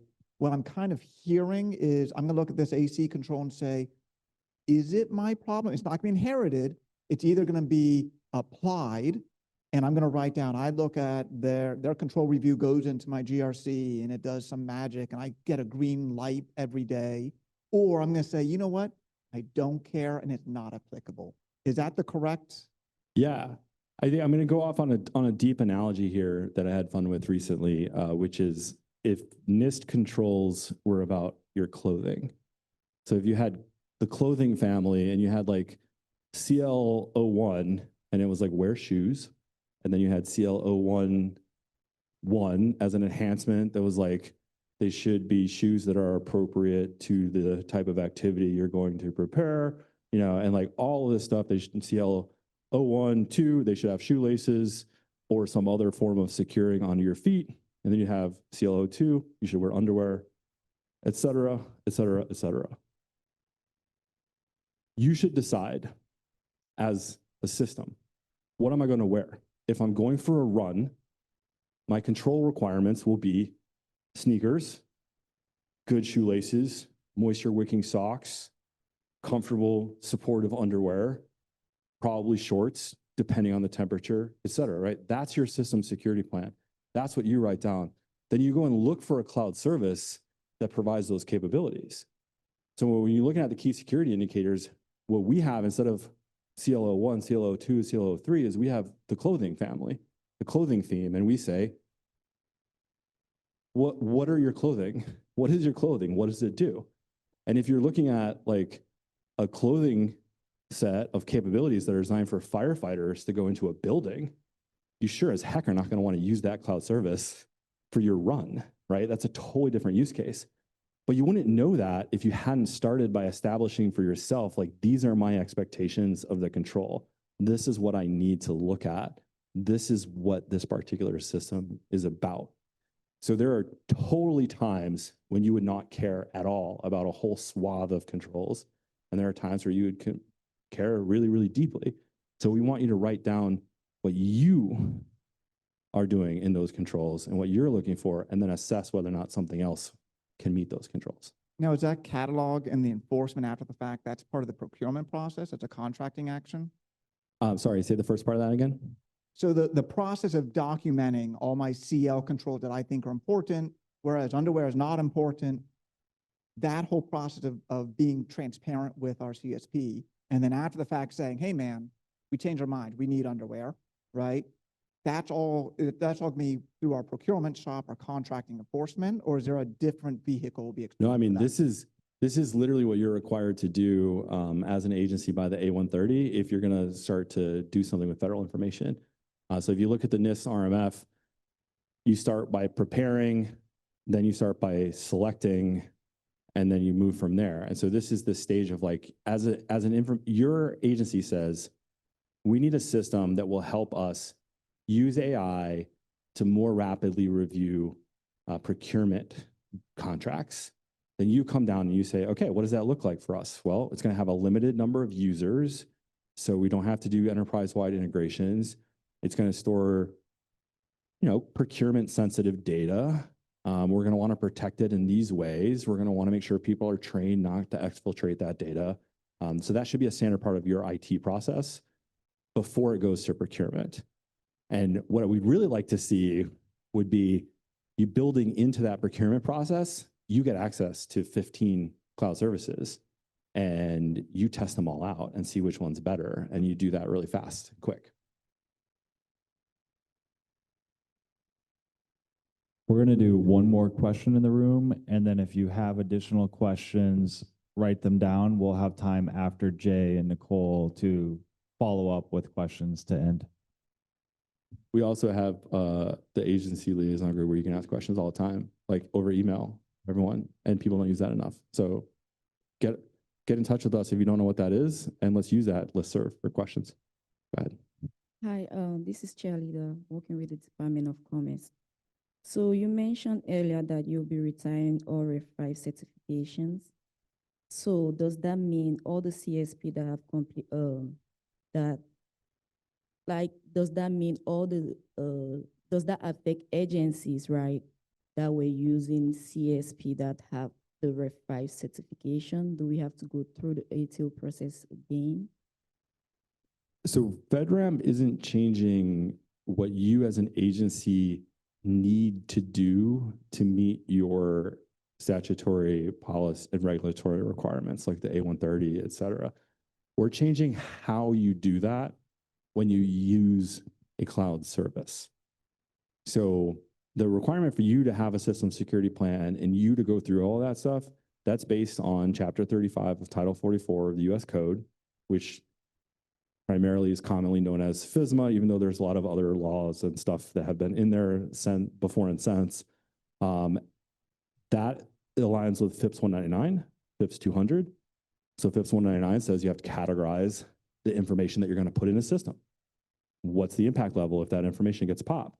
FIPS 200 says you have to set a high watermark for that. That's where you create an impact level. That's not an impact level of the cloud service. That's an impact level of the protection that you need for the information you're going to use a cloud service with.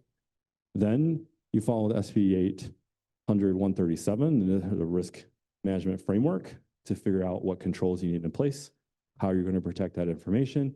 Then you document that, run your agency stuff. The cloud service is just an external thing that you're leveraging. They follow a different process, but you still have to meet all of your requirements as mandated by all of those things. An example of this is FIPS 140 encryption, which requires you as a federal agency to protect sensitive information with FIPS validated cryptographic modules. Not everything that your agency puts into a cloud service is sensitive information. And in fact, the vast majority of agencies constantly waiver the need to use FIPS validated modules.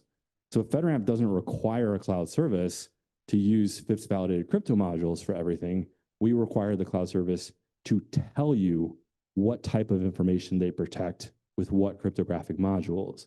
And then you would say, all right, I'm putting my sensitive information, it's of this data type, it goes into this particular service within that cloud service, that has FIPS validated encryption, so we're good. That's kind of the disconnect there, is you always have to run your agency process. FedRAMP can't take that away, unfortunately. You still have to run all of that. FedRAMP wants to make it easier for you to use a cloud service while doing that. But all of those rules that are on you, we didn't put on you. They've always been there. We're just trying to make the burden easier. Okay, Jay, Nicole, what's up? Come hang.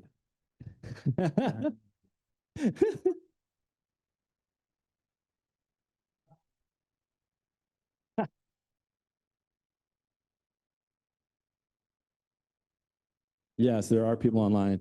I'll let these folks introduce themselves, but we're going to talk about CISA BOD 2604 and why it's important that you change the way you do everything. Great, thank you. Hi, Jake Asley, your friendly vulnerability manager from CISA. There. Oh, there we go. Hey, I'm Nicole Thompson. I'm the security director at FedRAMP. Great. Cool. Okay. We didn't rehearse this at all. None You at can't all. tell. But I want to key off something that Pete said. And he said, the regulation is always been there, and we're trying to make your life easier. So I want to apologize. A couple of years ago, CISA put out a binding operational directive. Who knows what those are? Right, we got a couple.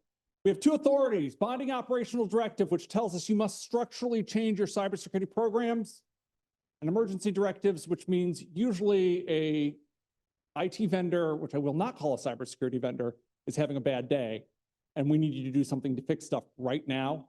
Please see the recent work with Cisco on the SD-WAN appliances that have been under persistent attack by nation state threat actors. Those are emergency directives. We're talking about BODs. Back in 2015, we got the authority to say we need to structurally change things. And one of the first things we did is we told everybody to do something egregiously dumb. And I'm here to apologize. We told you to prioritize all of your vulnerabilities based on CVSS. And I mean, I've known for a long time, I used to be a sysadmin, that CVSS is not a good way to prioritize things. And if we want to give a compliance human something to harp on, we can say deal with CVSS moderates and low, even though there's no evidence that any CVSS with any vulnerability with a score lower than CVSS 5.5 has ever been exploited. We maintain the KEV. We know this to be true. Why would we tell you all to go do something about that? That seems not smart. So we released a new BOD, and we're going to go into like this huge Gantt chart of like times and dates. But I want to talk about why we did this, what we're trying to drive, and importantly, some of the words we're using. Because one of the things I found about federal change management is once everybody knows the words, having the discussion is often quite easy. But if you have a difference of an opinion or a difference of understanding of what a word like exploited means or internet exposed, conversations can rightfully spin out pretty hard.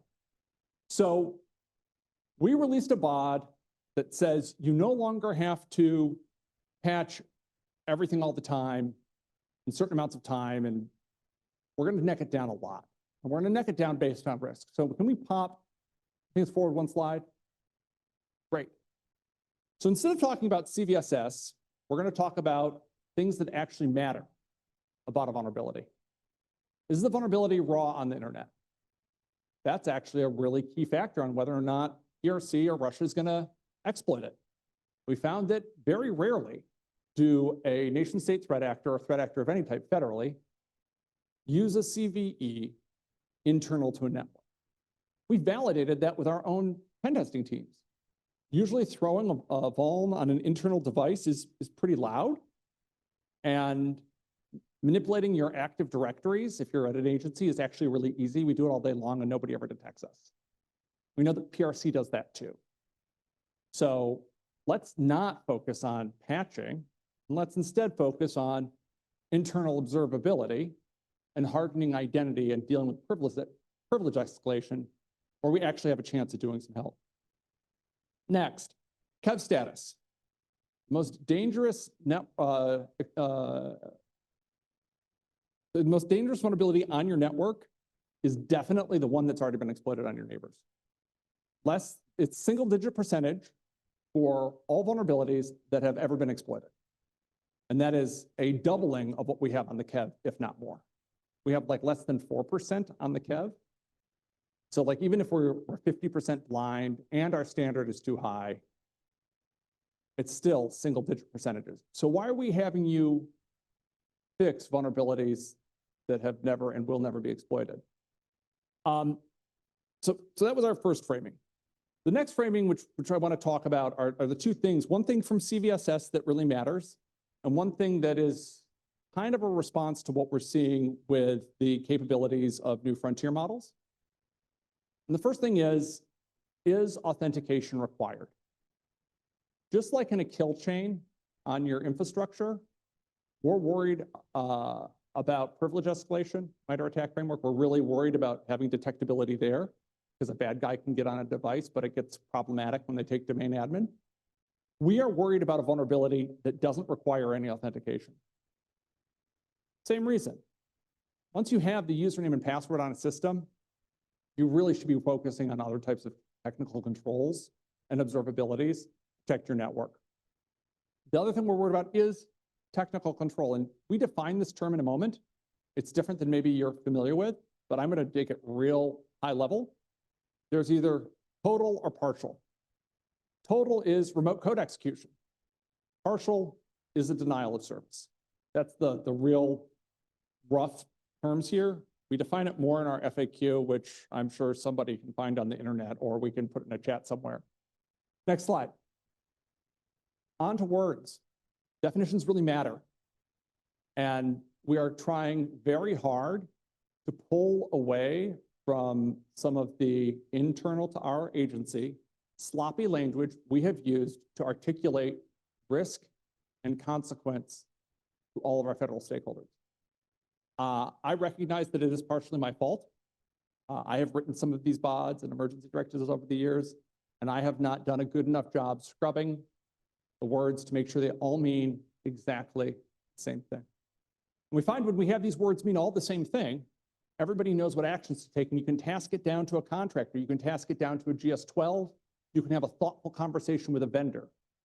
But when people don't agree on what an asset is, it's really hard to figure out what are you protecting? When you're having a hard time determining what does publicly exposed mean, that's also hard. By the way, there's still some dissonance between FedRAMP and CISA here, and we're still going to be working through it. But this is our definition for the purposes of CISA, and we will commit to, again, continuing to work to harmonize these across the whole federal lexicon, which is a hard task in and of itself. We have partial and total control, denial of service / RCE. But then we have this one. And I guarantee nobody's seen this one before because we made it up. And we didn't make it up until we realized what the problem was. And one of the problems we've had persistently across the federal enterprise and working with commercial customers is people patch stuff. Yay. But they never checked to see if somebody was sitting on the box. My pen testing team by our NDAA authorities does this all the time to federal agencies. We frequently will exploit an externally facing box. We will then inform the SOC, hey, we are on your box. This needs to be patched. A network operation team, not the SOC, will come and patch it, but the SOC doesn't check to see if there was somebody there. We have landed on boxes in federal infrastructure and found somebody else hanging out with us. PRC, access brokers. And what we realize is we have a cultural problem in the way we've constructed our organizations, that the SOC, the NOC, don't report to the same people. And so the NOC, our operations team in charge of patching, gets that patching done. But the SOC doesn't know that it was exposed for a certain amount of time and doesn't have the insight necessary to do a quick check of the box.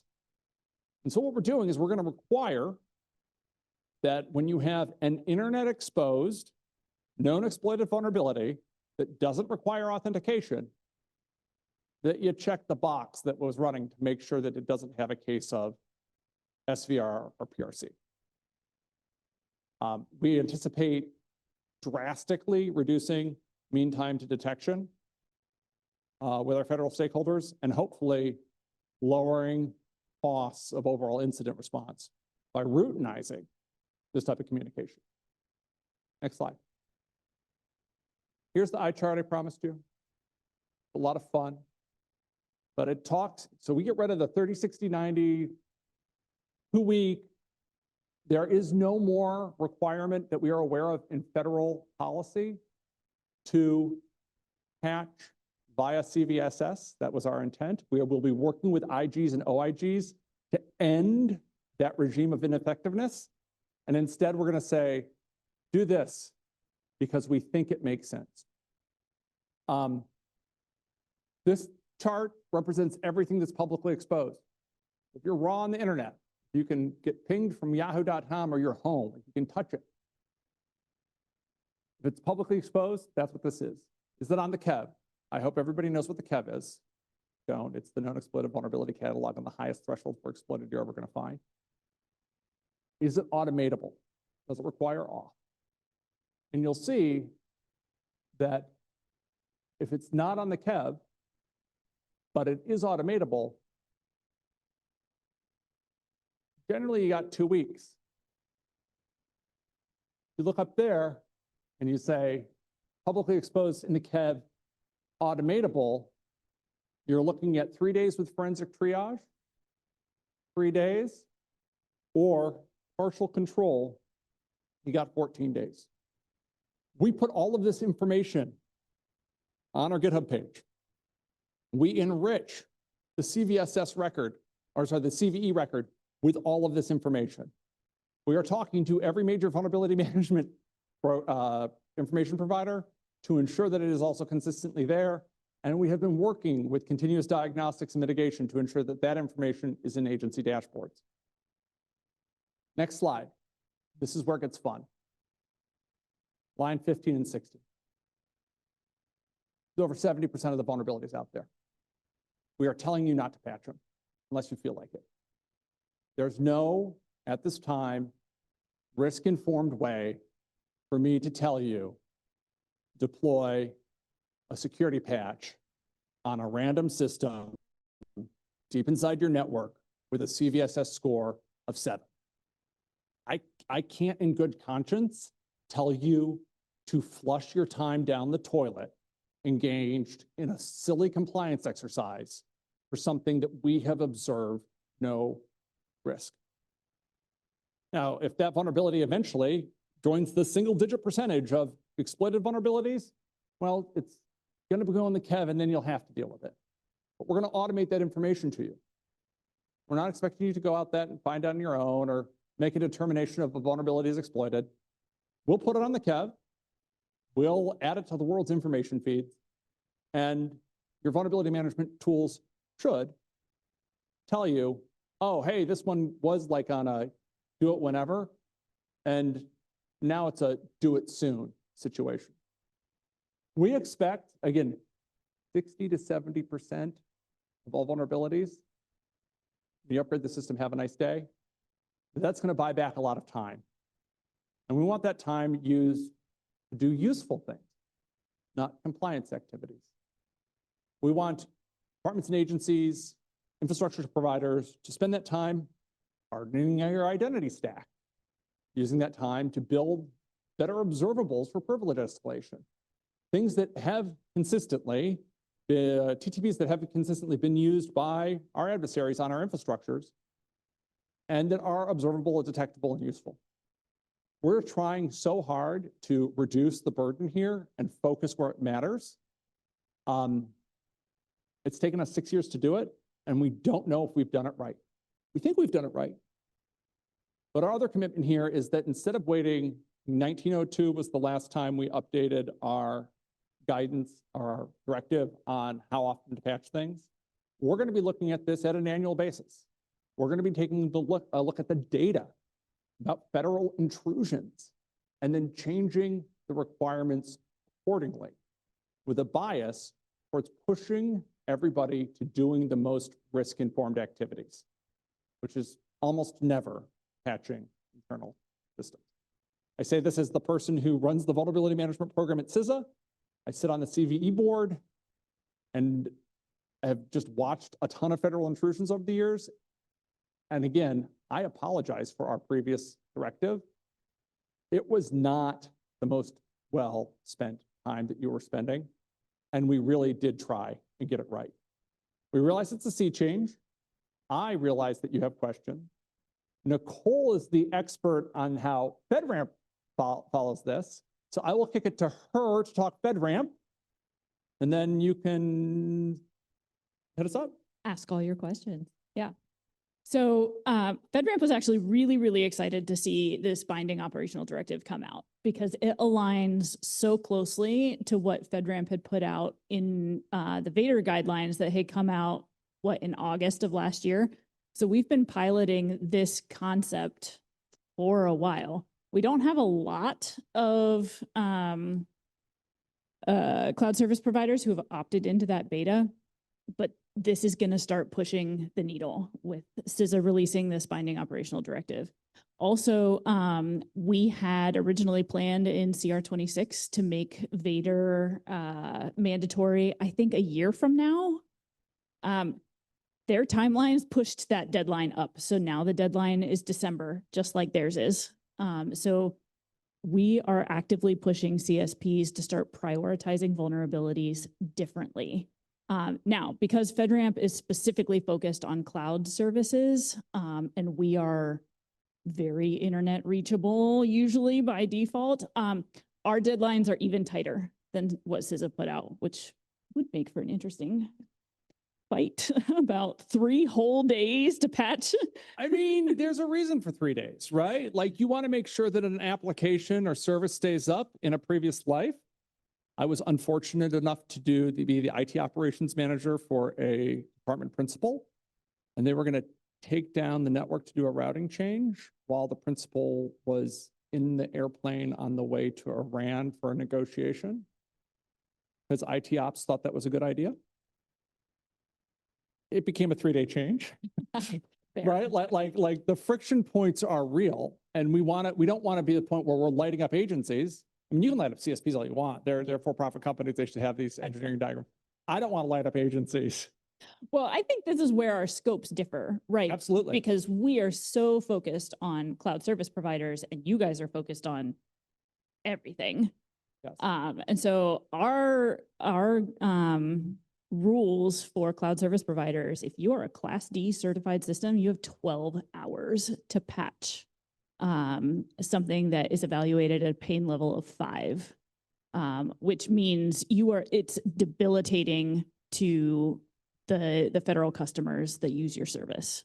So tight deadlines. Now, if you have a particular reason, like the one that he just presented, you can delay that, but you need to have a good technical reason why you cannot meet that deadline, and you need to explain it to your customers that are affected by that.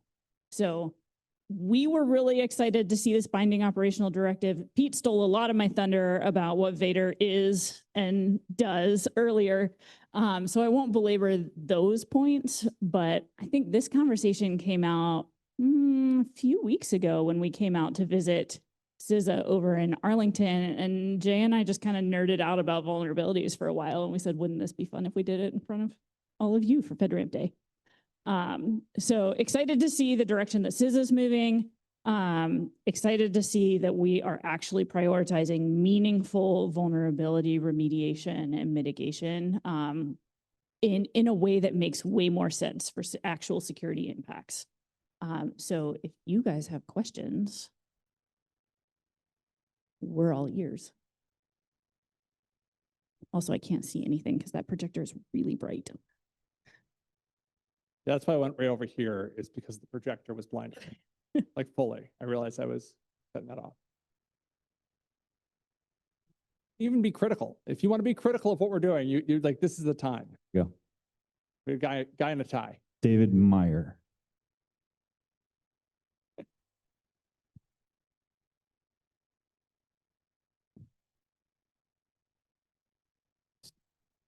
Thanks for the presentation. I guess from where the intersection is here between the CSPs, where Pete has been saying, the onus is on the agencies to create the POAMs, but you still have these patches that they have the timeline. But just like, how are the CSPs, Nicole, how are the CSPs, what's the reaction when they're hearing about this from you guys, that their timelines and the whole way how they're doing their poems until now. When people was talking, it sounded really good because they have a lot less to do, but now it's like they have a lot more to do. Yeah, so we've gotten questions specifically from CSPs about, well, Pete talked about this earlier, about, well, we're not sure if the agencies will let us move to Vader. We're not sure if they're going to prioritize our significant change requests to move from the old vulnerability detection processes over to the new ones. Like, CISA's mandating that the agencies do it. The agencies are going to be pounding on your door asking when you're going to follow suit. And so because FedRAMP guidelines are very much in alignment with what CISA is asking of agencies, this should make your lives a lot easier. They're going to be reported in very similar ways. As long as they're compliant with VDR, they're going to be meeting the CISA BOD requirements that are placed on agencies as well.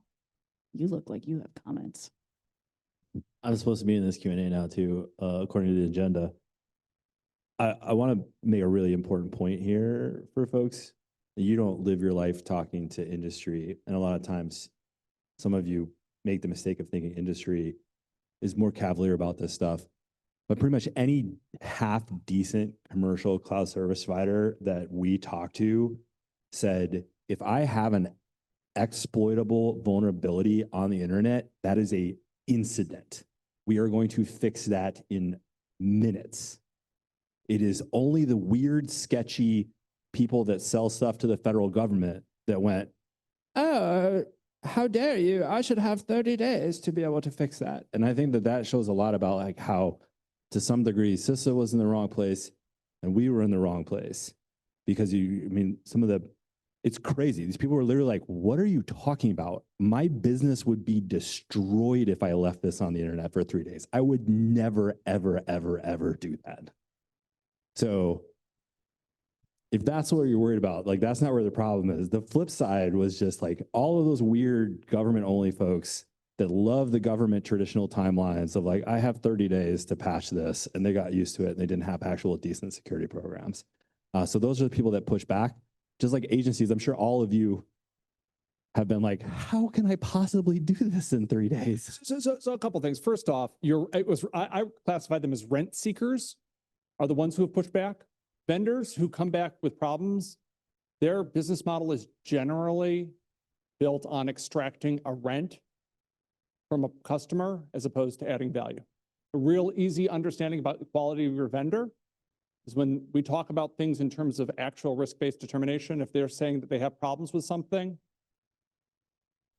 think about their business model. Second, I understand and appreciate, especially with the compliance-oriented nature of federal cybersecurity, there is an incredible over-indexing on the existence of IGs here. I say this as somebody who responds to lots of IG reports, and I see that many of them will do 100 pages to say, hey, there's $200,000 that could be reprioritized. And we're talking about $1 billion problem, right? We have folks who come in and say to us, hey, CISA, you aren't patching everything. You're right, we're not patching everything. That's a waste of time.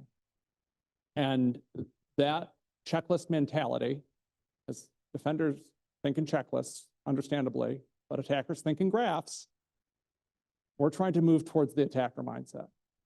We're trying to help empower every person who runs infrastructure, every person who's doing a procurement, to think in terms of attack paths and not in terms of a compliance activity. And I will bore you quickly with a compliance activity of me not spending time with my kid one night because I made the decision to be compliant with a cybersecurity policy that said I had to patch a CBSS 6 on a SharePoint server, and it took down the Secretary of State's communications. Because I was it was something I should not have done. I knew it was a bad decision, but I was being told to be compliant, I had to do it. And so overnight, I took down Secretary of State's SharePoint infrastructure. And there was not space, as I was a contractor at the time, there was not space for me to have a risk-informed decision or even communicate because the ISM is over here and is willing to hold my contract out of compliance. And the IT ops is over there. And so like, I know we say, you know, we all solve the problems from our earlier parts of our career. I like to maybe just learn some lessons and help all of you and your staff and your contractors and the vendors you provide, that you rely on, all get the learnings as well. This is one of the reasons why we have a lot of FedRAMP rules that are shoulds instead of musts. And we get feedback like pretty much every time we do an RFC, the majority of the agency feedback is all of these shoulds should be musts. No. Press the button. Including the one about mitigating KEVs according to CISA's timelines. Yeah, That's a should. So, and that's an example where like we say should because there might be a reason. You might like be doing active forensics and need to have that exploited vulnerability there. There could be so many reasons. And what we never want is someone to say, well, I have to do this to meet this compliance requirement. And so I'm going to make a decision that will make my system less secure because of this compliance requirement. So much of 20X is empowering you to make good security decisions about your particular environment with your mission use case in mind. And if you are being prevented from making the best security decisions by something that's in our policy, come talk to us about it. I see Trevor's holding a microphone, just desperate, ready. Thank you. Jay, this one's for you. Nicole, I'd like to hear your perspective from it as well. So Jay, something you and I frequently talk about is our challenges with the economies of scale and being able to respond and recover and support the agencies in doing that. To set the tone here, what Jay and I hear all the time, almost every day from our acting head of agency, even out on their public messaging, is we need to be prepared to look our friends, family, neighbors in the eye and tell them, we could have done better. We could have responded to these faster. Jay, could you talk a little bit about, maybe give a call to action to the liaisons in the room here about how they can help scale these efforts? That's a hard question because I don't know every agency and every product and every infrastructure. But you're right, scaling is hard. And that's why we're having this conversation in 2026 instead of 2020 when we knew this was a problem. I took over this portfolio, and in February 2020, I had a meeting at the Software Engineering Institute where they did all the math. They showed me how absolutely insane we were doing our programs and the amount of time agencies were spent doing manual labor to respond to it. They're like, why does it take to 2026 besides government is hard?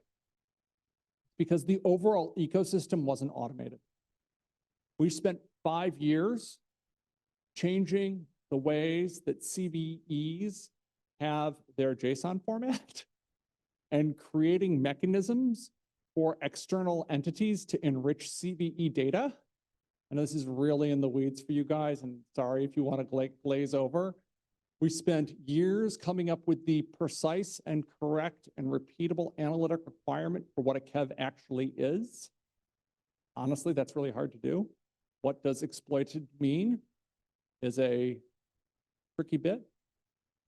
And we weren't ready until we had this all done, along with things like CSAF, Common Security Advisory Framework, so that vendors could publish this information in machine ingestible format. VEX. Anybody can tell me what VEX is, I will buy you lunch, besides Bronco. Good, none of you can. I love this. So who remembers Log4j? Great, people remember this. This was great. This was like the worst month of my career. It was terrible because what's the denominator? How do you know? One of my colleagues was the director of product security, or one of them, over at a company called Intel. Heard of it? At the time, the company, I don't know, they had still like in the tail end of their acquire products instead of build products phase of that company. They kind of went down a 10-year kind of journey. They had like 1,200 different products that had Apache in it. So they had 1,200 help desks getting lit up like Christmas trees. but only 150 of them had Apache installed in an exploitable condition. And so what they needed is they needed a no flag. They needed to be able to say, yes, this software is in my software. However, it's not exploitable. No, we're not using that part of it. We haven't turned on that flag. We haven't, like, you are free to ignore it. And until we had SBOMs, until we had VEX, until we had CSAP, this whole set of words ready to go, we couldn't automate this. If we can't automate this, we can't afford to do the change management with all of you. We can't be prideful enough to say, yeah, we know what the right thing is to do, but we're going to make it harder for you. That is not okay. We have to take the time to listen to what we have consistently heard, which is this job is not easy and we are resource constrained. And we have to make sure that all of the back-end infrastructure for the whole vulnerability ecosystem, from vendor, coordinated vulnerability disclosure, security researcher, how do you transmit the information, is all squared away before we get to say we're ready to go. So that's the long answer. Is that what you, okay. I got a thumbs up, great. Oh, you said you wanted to hear from me too. We've talked a lot about this concept at FedRAMP, where we are empowering commercial industry to go out and innovate.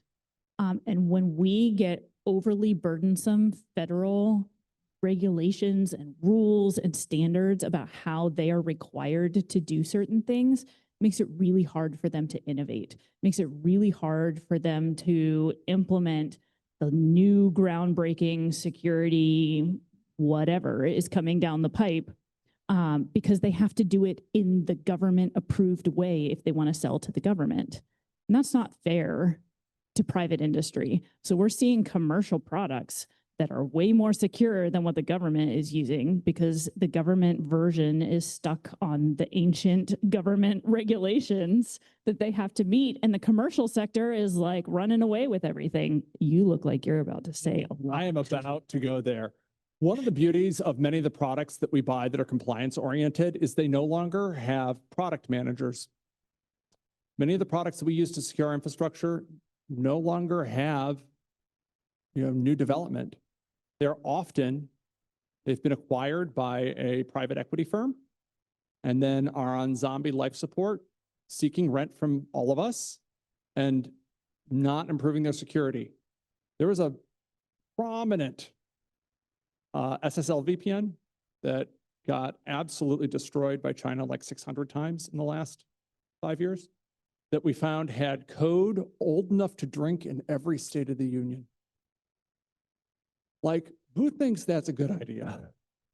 That code was not safe. And that code was raw, the internet, at many federal agencies.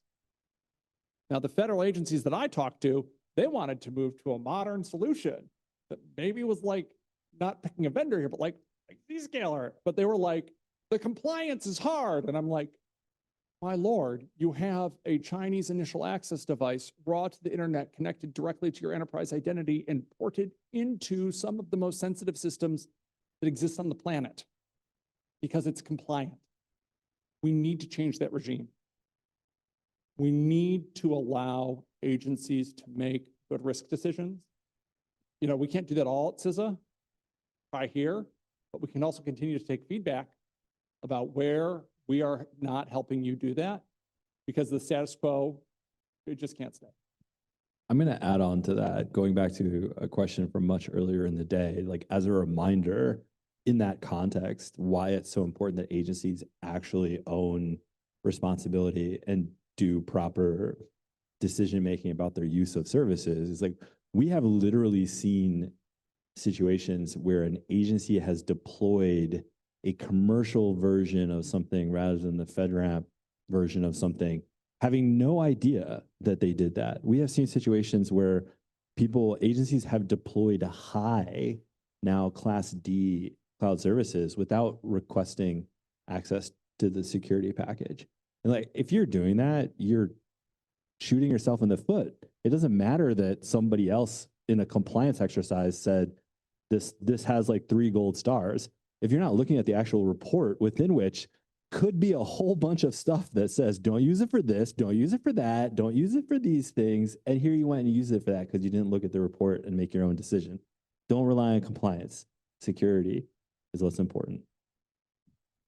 This is why in a lot of 20X KSIs or other rules, you'll find that we don't offer like very prescriptive ways of doing things. Specifically when we're talking about Vader, we leave it up to the CSP to decide what combination of technologies they want to use to detect the vulnerabilities in their own services.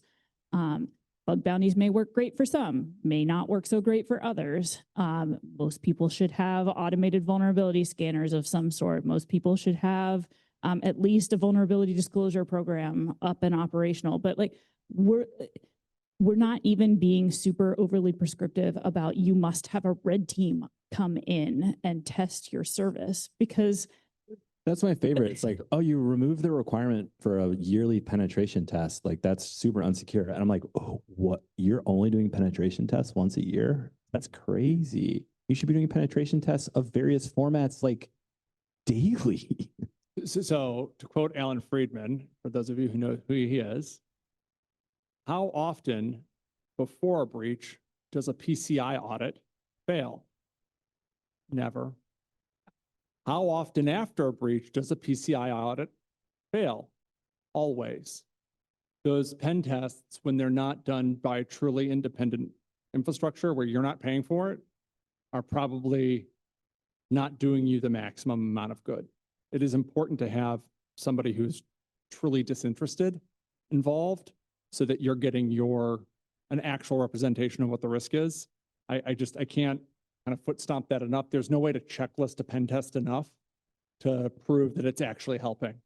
And I do this as an organization that literally runs hundreds of pen tests a year. yes, I had to step out of the room when you were answering questions beforehand, but did you talk about taking away the FedRAMP specific language in the Rev 5 controls and why we did that? I don't think we talked about that. We should talk about that. Did we talk about that? You did not talk We're about that. taking a slight detour from vulnerabilities, but yeah. I mean, it's related to vulnerability. So, and actually, like there is a tie-in here, which I think is really interesting, which is like the timelines and the deadlines. This is one of the things that we think is super, super fascinating. If you tell someone they have 3 days to do something, how long will they take to do the thing? 3 days. 3 days. Or longer. That will be their policy. They will write it down. They will tell everyone. And every time they get something done in 2 days, 23 hours, and 45 minutes, they will throw a party and say, we did a great job. And like that is one of the biggest dangers of compliance that totally sucks. So we've tried to do a few things with 20X. First of all, you don't report whether or not you did it in the time. You actually report the time.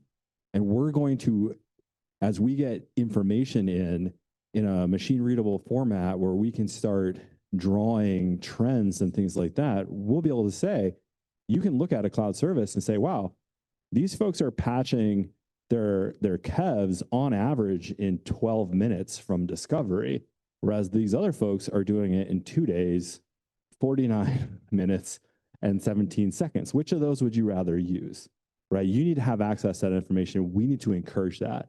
As part of that, yeah, go. Do you accept negative numbers? No, because seriously, all these vulnerabilities happen, right? They're not known to be kevs.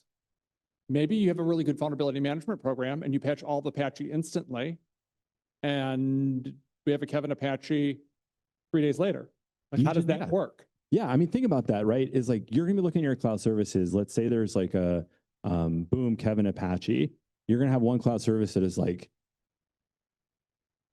0 to report, and you're all gonna be mad, and you're gonna be like, FedRAMP, they didn't report any, like you need to yell at them, and we'll go talk to them, and they'll be like, yeah, we have a system in place that prevented that from even happening in the first place.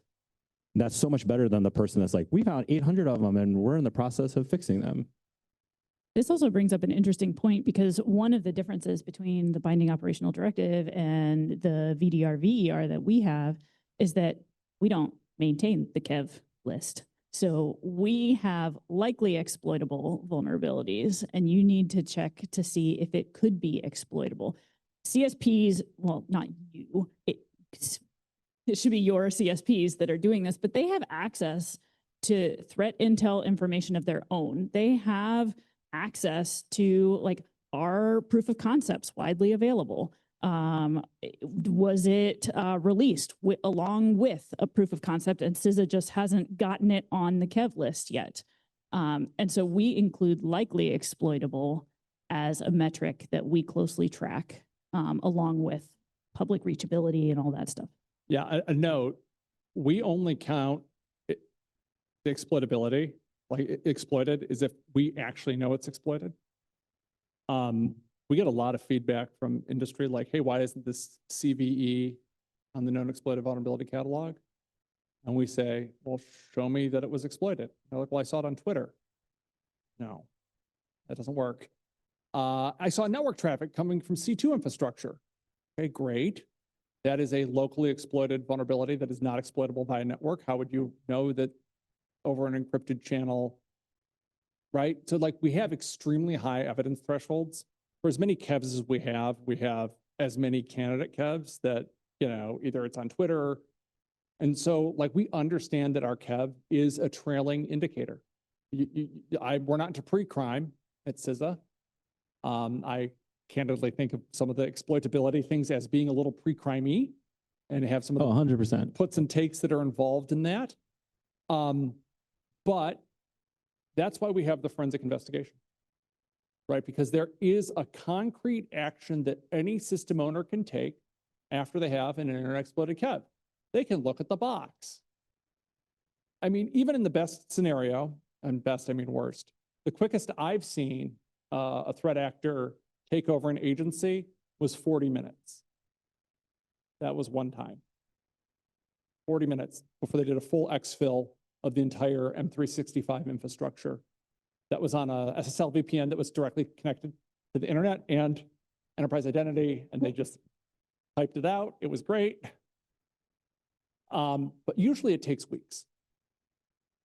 Usually because the nation state threat actors are interested in running low and slow, they grab an initial access on one of these internet exposed devices, and then they have to either jump through certificate into Active Directory, or they have to do some lateral movement.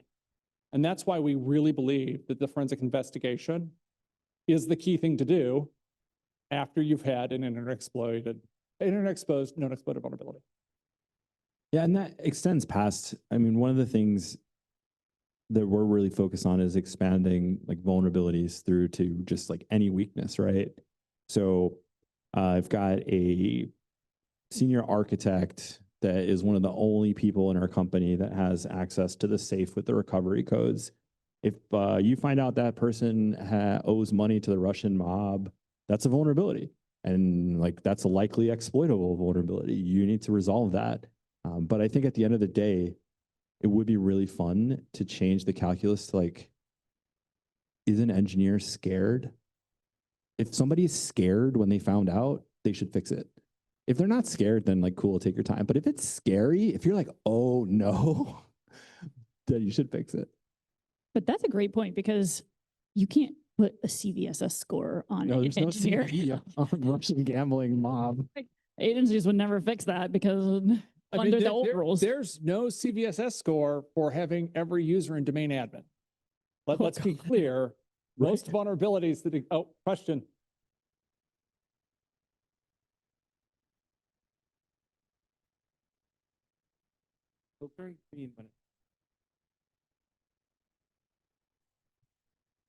Hello? Here, I'll give you my, oh. Okay, Everyone's no. right there, Nicole. You don't have to save everyone.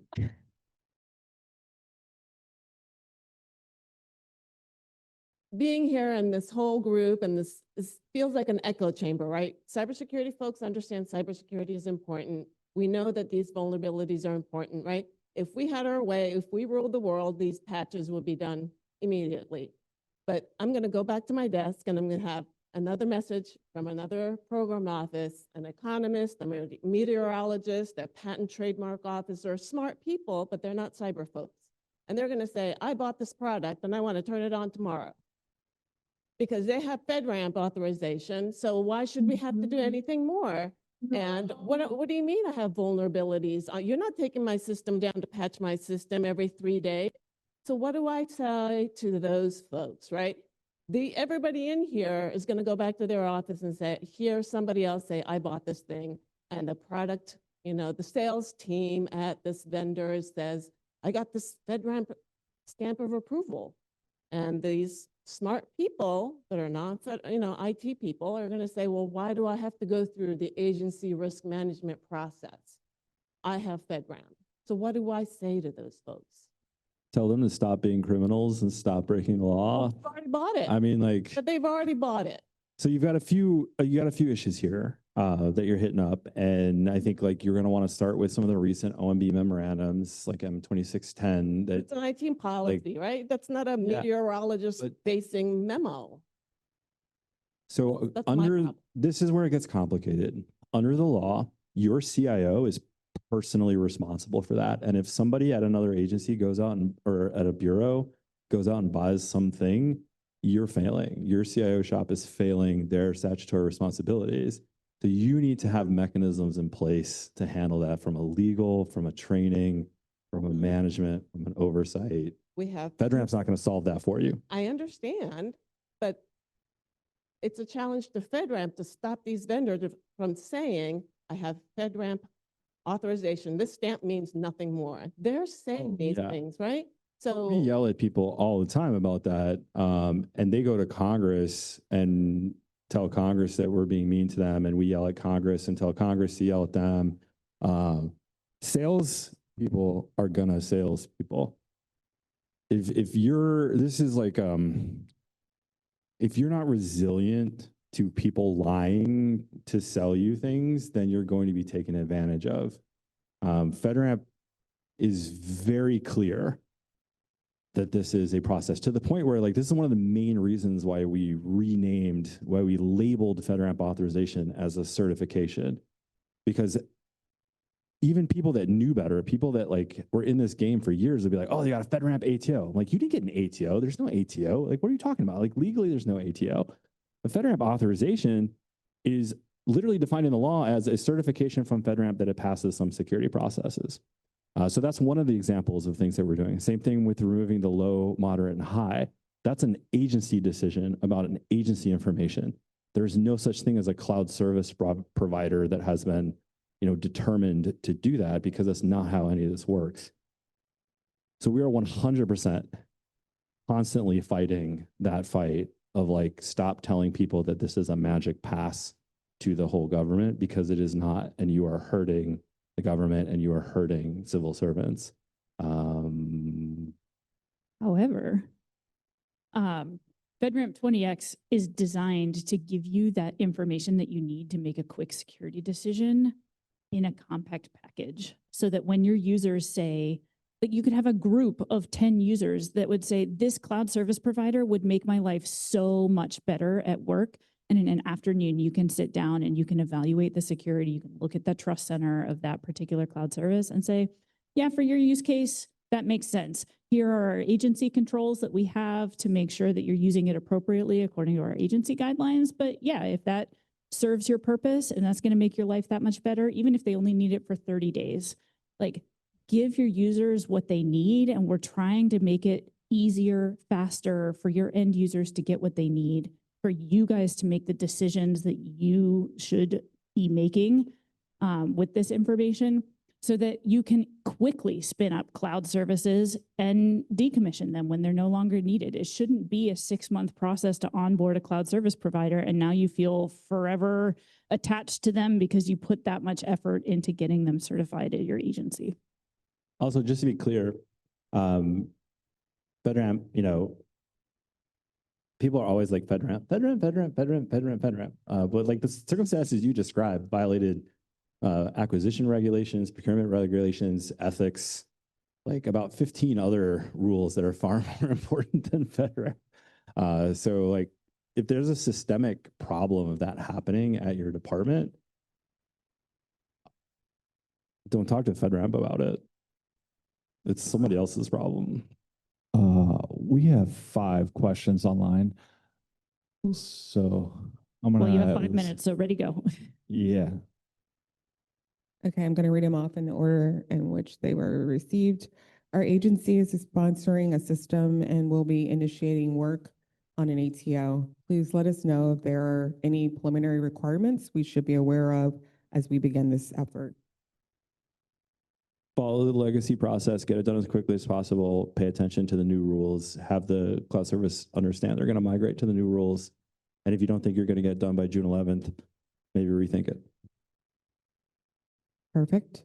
The challenge we are anticipating with the 20X framework's extensive flexibility is that managing compliance for a large FedRAMP portfolio, such as over 250 systems, individually is not going to be sustainable with current limited resources and increases operational complexity. How can FedRAMP assist in addressing these challenges or help communicate their impact to agency leadership to support resource allocation? So again, as a reminder, 20X has not changed their responsibilities. So if you were struggling to manage 250 services before, you're going to be struggling to manage 250 services now. If somehow that struggle increased exponentially because of changes to the rules on the certification side, then you might have been missing some statutory expectations for your management of cloud services. Now that said, 250 is a lot.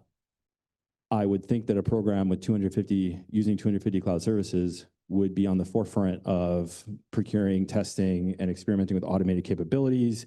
You'd be hewing towards services that make that information available. In a thing, you would not be downloading a bunch of packages from a SharePoint and looking at them manually once a month. Yeah, I'm gonna say to the poor person on the phone, first off, I'm sorry, that sounds awful. And the only way that all of us are gonna get out of the future is by automating ourselves out of it. The amount of data that I'm expected to process on a daily basis is completely unreasonable, and I assume that's true for all of you. It's true for all of our analysts. When I was working in an agency, it was already unsustainable, and that was a while ago. I cannot imagine trying to do this without a centralized automated function. And that is something we should continue to have a robust federal dialogue on, because any agency that isn't in a fully automated GRC situation, you're not being set up to succeed. I can't imagine. So what is FedRAMP doing for you in that situation? We are publishing tomorrow a bunch of rules that will, over the next year and a half, require every cloud service provider to provide you information in a way that you can ingest it using automated modern tools and scale your system. That's causing billions of dollars of cloud service provider rework. It's causing people to change expertise. It's changing the way assessments work. The entire ecosystem is being shifted by this to address that specific problem, to move you away from manually looking through a whole bunch of files on a monthly basis, because we all know you weren't doing that, because you can't with 250 of them to go through. So that's what FedRAMP is doing. We're changing the expectations for businesses to ensure that they are providing you information in a way that can be scaled. That takes a little bit of time. I get frustrated pulling one package down from connect.gov. I can't imagine 250. Yeah, hard pass. Yeah.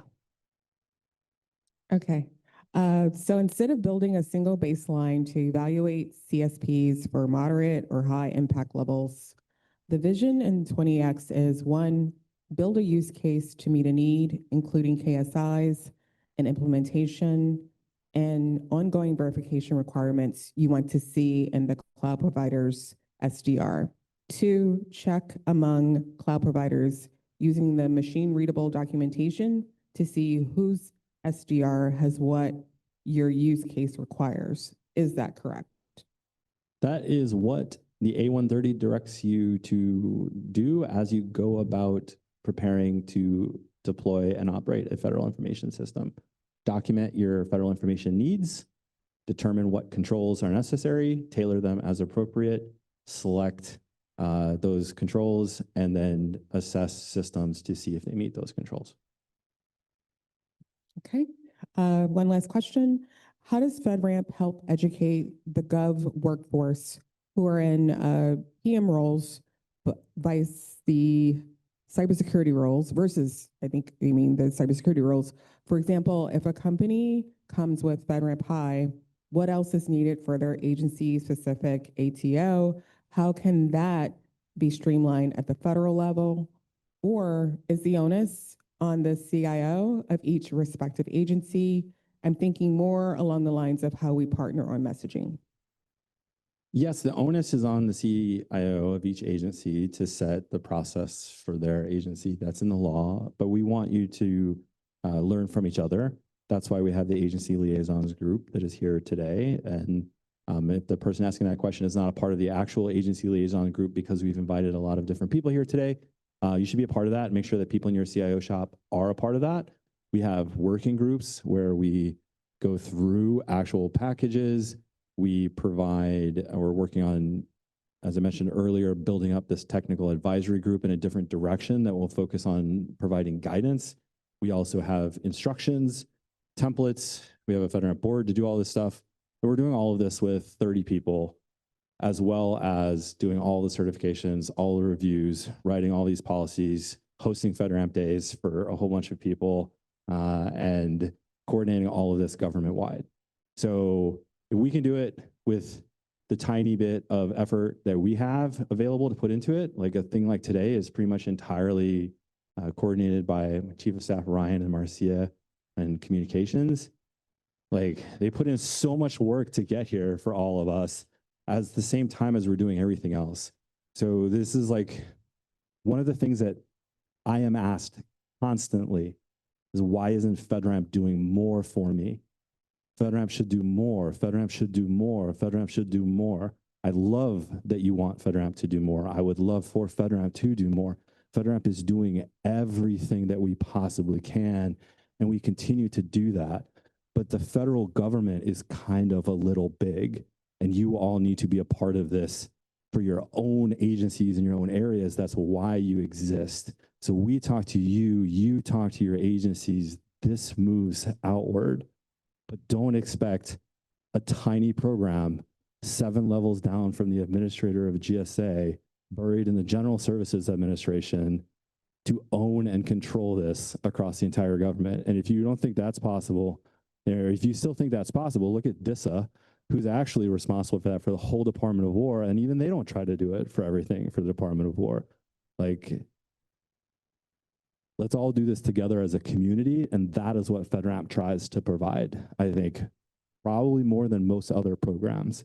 We want implementation, staff level, executive level, any level. We want folks to be a part of our community, to share information, to come together and share best practices, to have dialogues like this, and build and expand across government. That's what FedRAMP gives you. Yeah, we also put a ton of documentation into CR 26. So under the agencies heading should have like every possible reference you could want about agency participation in the FedRAMP process. So if something's missing from there, let us know. We can actively maintain it based on your comments. But you should be able to use that as well as a reference when people at your agency come ask questions about how does my agency fit in with FedRAMP. Yeah, that's a great point to the question from Commerce earlier is like, send them to the FedRAMP webpage that says, don't do this. And in fact, if you want, like you send us some wording, we'll put up a webpage that is like, oh my God, don't you dare go buy this FedRAMP thing without talking to your CIO. Like, we'll put it up there. And Cool. if you want to be on the FedRAMP Liaison listserv, email info@fedramp.gov and we will add you. Yeah. All right, we got to close down. We're going to wrap up. Jay, thank you for coming Thank from you, Jay. CISA. We always appreciate our partnership with CISA.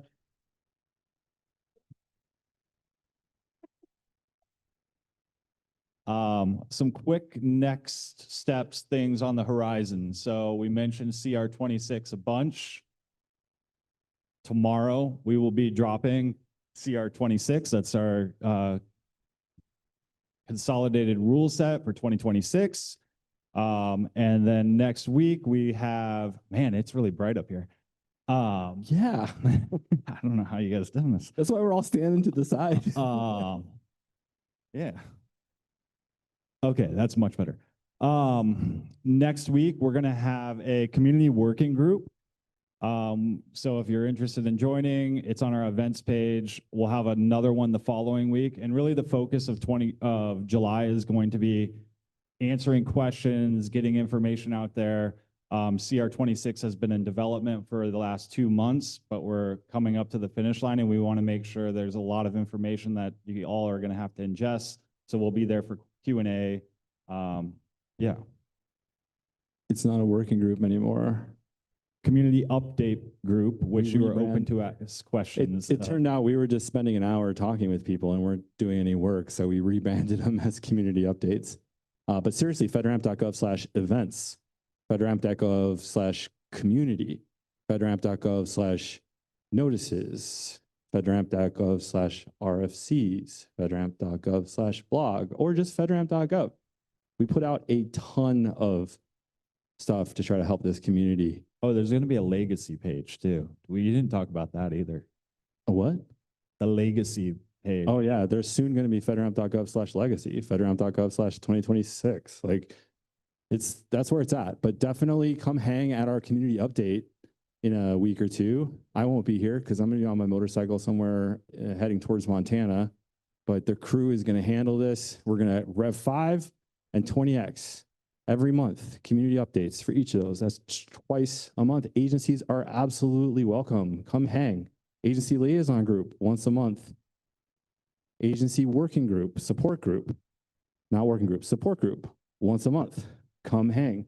Agency liaison listserv, available at your convenience. Anytime you want to ask a question of the interagency, come join. Thank you all for coming, and thank you for those online who joined today.